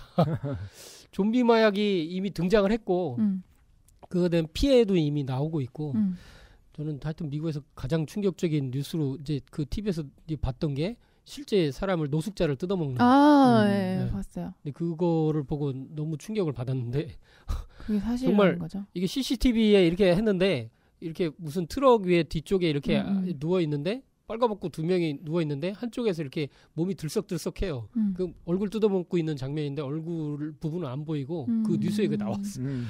와, 진짜 물론 이제 그 사람이 다 먹히진 않고 살았어요. 안면이 막 다 뜯어먹힌 채로 살긴 살았는데, 사람들의 신고에 의해서 잡혔는데 알고 봤더니 그 사람이 베스 솔트라는 마약에 취한 마약이죠. 베스 솔트가 뭐냐면, 베스 목욕, 솔트는 소금이잖아요. 목욕용 소금하고 거의 똑같이 생겼대요. 그거하고 목욕 소금이라고 보통 별명이 붙어 있는데, 이걸 복용을 하면 자기가 자기 마음대로 통제가 안 되면서 막 몸이 뜨거워지고 실제 이렇게 식욕이 알 수 없게 막 생기고 기억이 전혀 안 나고 이렇게 된다는데, 정말 충격적인 게 이제 한 2달 전에 나왔는데, 서울 강북구 이제 수유동에 한 모텔에 있던 베트남 사람이래요. 이 사람이 우리나라 가정집에 뛰어들어가지고 피를 철철 흘리면서 뛰어들어가지고 실제 이게 뭐 쨍그랑 소리가 나니까 이제 그 집주인이 나가보니까 어둠 속에 피를 철철 흘리는 사람이 서 있어가지고 뭐야 이렇게 했더니 막 달려들더니 확 물더라는 거예요. 그래가지고 으악 소리를 지니까 이제 그 집 누나가 나와가지고 자다 나와가지고 뭐야 이렇게 했더니 그 누나의 발을, 정강이 부분을 뜯었는데, 그 뜯은 사진이 이제 뉴스에 나왔는데 엄청나더라고요. 엄청난 게 뜯겼더라고요. 그래서 출동해갖고 잡아갔는데 알고 봤더니 베스 솔트를 복용한 사람이었어요. 와, 이게 진짜 좀비 만드는 마약이었더라고요. 이 베스 솔트가 뭐 메틸렌 디옥시 피로발레론 이래요, 원래는. 근데 그렇게 된다는 거예요. 이거 다 퍼뜨리면 진짜 전 인류가 좀비가 되겠다. 이게 현실적이더라. 아유, 그러니까 지금 이제 사실은 약이라고 하는 게 약을 VX라고 하는 이제 그 저번에 김정남 얘기 있잖아요. 김정남. 네, VX도 아주 미세량을 쓰면 독성이 없는 거거든요. 근데 이게 많아지면 독성이 생겨요. 그러니까 약이라는 게 독이면서도 그러니까 우리가 뱀독 갖다가 이제 약을 만드는 거 희석하면은 약이 되거든요. 근데 약이라고 하는 거는 특정 부위에 그거를 이제 그 작용을 하거든요. 우리 배 아프면 배 아픈데 이런 식으로 작용을 만병통치레 약이라는 게 없고 그런 식으로 하기 때문에 사실은 그 부분엔 좋아지지만 타 부분엔 나빠질 수 있는 그러니까 이제 독이면서 그쵸? 약인 그런 경우거든요. 근데 이 사람이라고 하는 존재가 감각, 어떤 육체적인 감각이라고 하는 것이 쉽게 통제당한다는 거예요. 문제는 네. 뇌의 어떤 특정 부위를 이렇게 하면은 어떤 몸의 감각이 사라진다는 거. 이게 지금 뇌과학에서 하는 거잖아요. 그거를 그 부위를 찾아내는 거란 말이에요. 그래서 말하는 부위, 뭐 하는 부위 해가지고. 그러니까 지금 이제 뇌과학에서 하려고 하는 게 전부 다 뭐냐면은 그 부위를 찾아내서 거기를 통제를 함으로써 사람이 어떤 그러한 이제 말이라든 행동이라든 이런 거 그리고 질병 이런 거 고치는 거거든요. 근데 사람이 너무 쉽게 이제 그런 약이라든가 어떤 전파라든가 어떤 여러 가지에서 쉽게 이게 어떤 통제를 당할 수 있다는 거예요. 통제. 그 만약에 사람들 통제하고 싶은 사람이 이걸 한다면 너무 좋겠죠. 그렇죠. 그러니까 이 통제를 할 수 있다는 것 때문에 이것이 개발이 되고 그런 쪽으로 이게 마약이라든가 우리가 이제 마약이라고 하지만 이런 것들 신경안전제 뭐 여러 가지가 사실은 계속 개발이 되고 이걸 악용을 하는 이제 그게 되죠. 영화에서 사실 계속 이런 얘기를 많이 하는 거거든요. 그래서 그거를 통제할 때 약으로 통제하는 경우가 있고 아니면 이렇게 최면술 비슷하게 그리고 아니면은 이런 전파를 이용한 그러니까 전파를 이용해서 하는 게 나왔던 영화 킹스맨 첫 번째에서 보면은 그죠. 전파를 뭐 음악을 들으면은 그 칩이 이제 그건 칩인데 사실 인간 뇌에서 이제 그거를 나중에 하면은 그거를 이제 알겠죠. 머릿속에서 어떤 음파를 쏴주면은 마비게 된다를 알거나 어떤 행동을 한다는 걸 알거나 하면은 그거를 이용해서 그런 걸 하겠죠. 행동을 제어하고 그렇죠. 그러면 누군가 이제 그거를 엄청 폭력적으로 변하고. 그렇죠. 뭐 휴대폰 무료 인터넷 된다고 해서 다 놔주니까 다 그걸 장착을 했는데 무료 와이파이라고 장착했는데 한 방에 전 인류가 동시에 싸우고 자기 애도 죽이려고 하고 이런 거 보면 진짜 와 이거는 영화라기보다는 현실 가능할 수 있겠다. 충분히 지금 뭐 제가 예전에 이제 봤던 영화죠. 뭐가 있었냐면은 영화가 아니죠. 이제 제가 보고 어릴 때인데 되게 그걸 보고서 충격을 좀 받았던 적이 있었거든요. 그게 뭐냐면은 멀쩡한 사람이 멀쩡한데 갑자기 그 여자가 이제 밖에 나가가지고 가다가 차에 치여 죽은 거예요. 근데 이 남편이 이제 왜 죽었는지를 이렇게 추적하다 보니까 이 여자가 우리 말 체면에 걸린 거야. 체면에 걸렸는데 그 있잖아요. 우리가 뭐 하면은 뭔 행동하라 이런 게 있잖아요. 그런 식의 행동을 하다가 자기도 모르게 이제 정신없이 가다가 이제 그게 당한 거거든. 그 영화를 봤는데 그런 유의 그 영화들이 상당히 많아요. 근데 그건 뭐냐면 현실적으로 사실 가능하다는 거거든요. 본 아이덴티티가 그런 거예요. 그렇죠. 본 아이덴티티가 그거죠. 그런 뭔가 어떤 그런 주입된 어떤 내 기억이나 그러니까 이게 그 사람이 자기 주체로 살지 못하고 그렇죠. 그래서 도전에 그 정신을 똑바로 차리고 다녀야 하느니라 이런 말씀이 이게 정신 똑바로 차리고 살기가 어려운 세상이다. 이런 어떤 물질적인 약물 이외에도 천지의 이제 척신과 실제 전전생 또는 뭐 조상 때에서 죄진 걸로 인해서 우리 나한테 직접적으로 피해를 입힌 사람의 자손에게 보복을 할 때 사고를 나게 한다든지 하는 드러나는 그런 형태의 보복도 있겠지만 가장 심각한 게 이제 우울증에 빠지게 한다든지 이런 식으로 정신이 무너지게 하는 보복일 때 훨씬 더 심각한 거죠, 사실은. 그렇게 되면은 그거는 이제 회복도 안 되고 그야말로 정신이 무너지는 거기 때문에. 그러니까 한마디로 지금은 척신의 소나기에 벗어나서 진리를 만나서 이제 정신을 똑바로 차리고 사야 된다. 먼 데를 보지 말고 이제 바로 앞을 보고 다녀라. 이런 말씀들이 이제 실감이 나고 그렇게 되네요. 이 정도 한번 정리를 해보고 뭐 좀비를 뭐 다 다룰 수가 없으니까 엄청 많네요. 굉장히 많죠. 얘기 나올 게. 괴병은 왜 올 수밖에 없는가? 이걸 이제 질병의 형태로 해석을 할 수가 있잖아요. 누구든 이게 전염병으로 지금 보거든요. 팬데믹이라고 해서 간단히 몇 마디만 해보면 이 개벽 실제 상황 책에 나오는 내용인데요. 참혹한 인류 최후의 이제 비극적 상황이 인간 성숙과 완성이라는 가을 개벽의 열매를 맺기 위한 과정에서 어쩔 수 없이 치러야 하는 신고, 그러니까 매운 아주 매운 고통임을 잊어서는 안 된다. 그러니까 다시 한번 반복해드리면 앞으로 오는 이 개벽은 인류가 이제 넘어서야 되는 개벽인데 네. 그것은 세 가지 형태로 온다. 하나는 자연 개벽에서 지축의 정립과 그리고 두 번째 문명 개벽에 동서양이 한판 크게 붙는 전쟁의 의미의 이제 형태로 오고 마지막으로 인간 개벽에 인간이 새로 태어나야 되는 문명이 새로 태어나고 자연이 새로 태어나고 인간이 새로 태어나기 위해서는 아까 말씀드린 영성. 그래서 태울주 수행을 통해서 실제 이제 후천 우주의 인간으로 열매 인간으로 이제 거듭나게 되는데 그러기 위해서는 반드시 이 신고를 거쳐야 된다.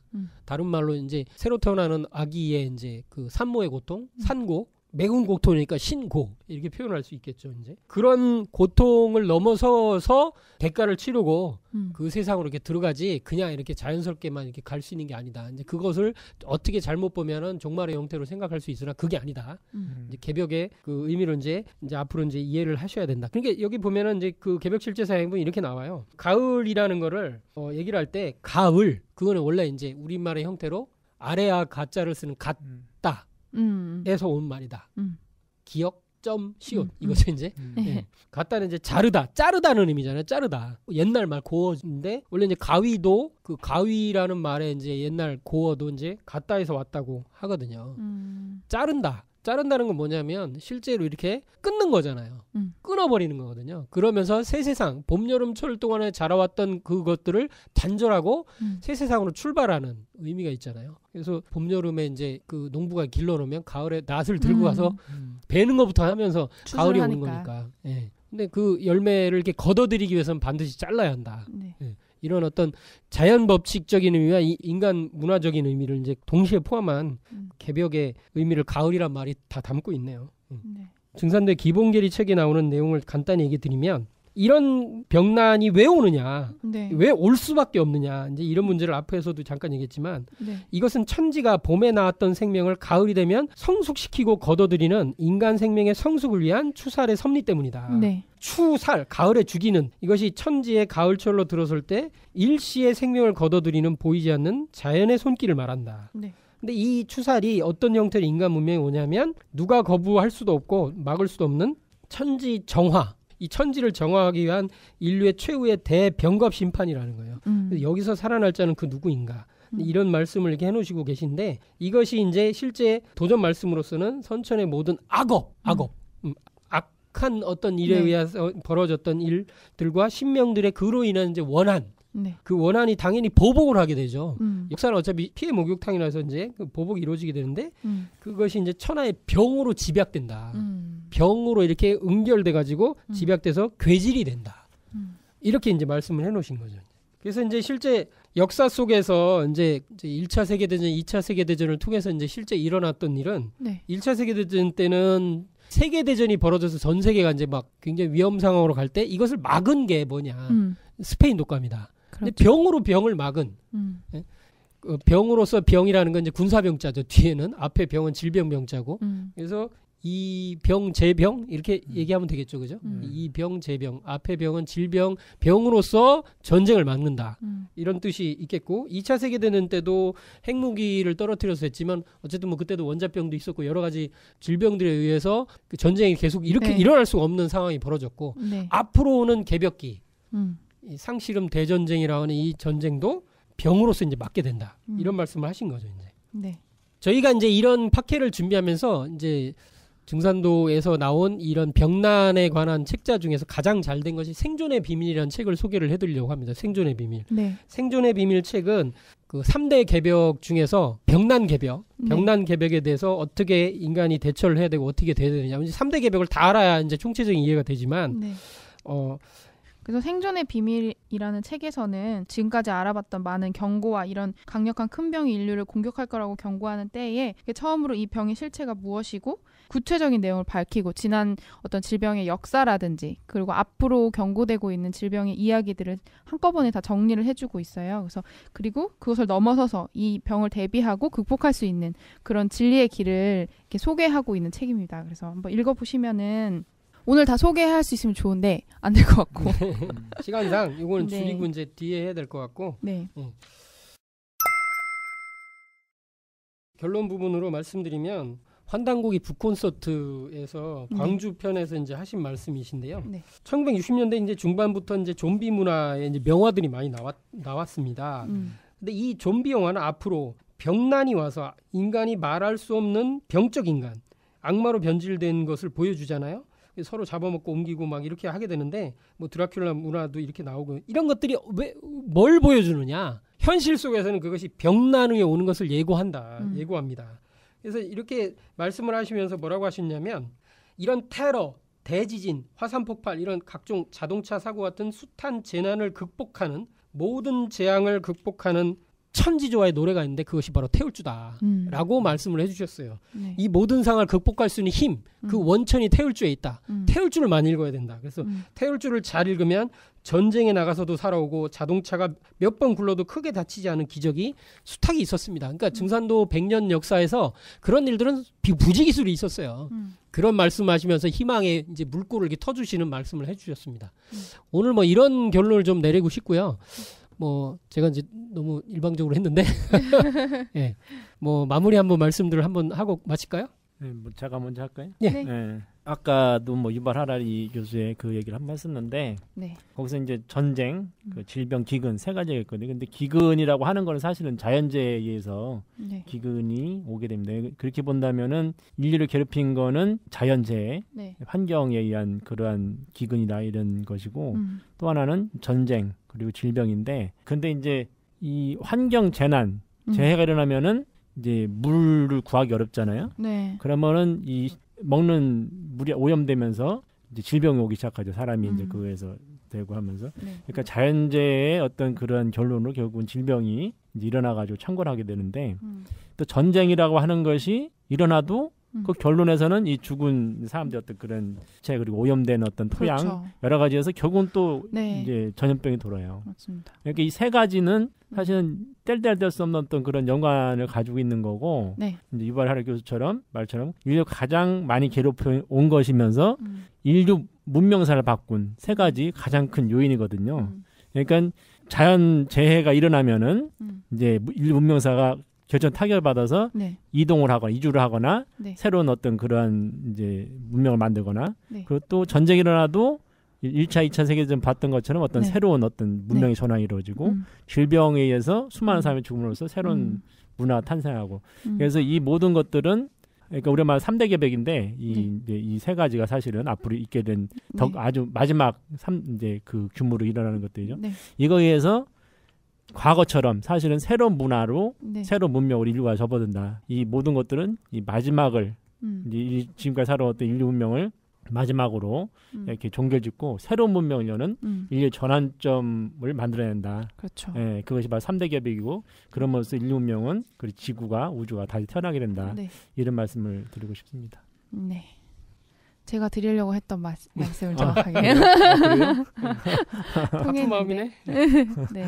저는 그래서 3대 개벽이라는 것이 있는데 그중에 병이 오는 모습을 잘 보여줄 수 있는 게 사실은 재난 영화이기도 하지만 그 좀비 영화인 것 같아요. 그래서 단순히 어떤 호러물이나 액션 영화 그런 공포물이 아니라 인류의 문명이 무너졌고 그 이후에 어떤 사람들이 사는 모습들을 잘 볼 수 있잖아요. 좀 전쟁 영화랑 또 다르게 전쟁은 또 군인들의 그런 모습과 그런 역할들이 있으니까 그리고 재해 영화랑 또 다른 그런 게 있는 것 같아요. 인간에 집중해서 인간 개벽을 좀 더 생각해 볼 수 있고 인류가 걸어나가야 할 방향이라든지 어떤 정신적인 문화를 고민해보는 코드가 될 수 있는 게 좀비 영화가 아닌가 하는 생각이 들고요. 그래서 오늘 되게 좀 유익한 시간이었던 것 같고 다음에 이제 다른 영화 또 좀비 영화가 나올 때 여러분들이 이런 것들을 좀 생각하시면서 영화를 좀 보시면 좀 더 좀 개벽을 가깝게 느끼실 수 있지 않을까 생각이 듭니다.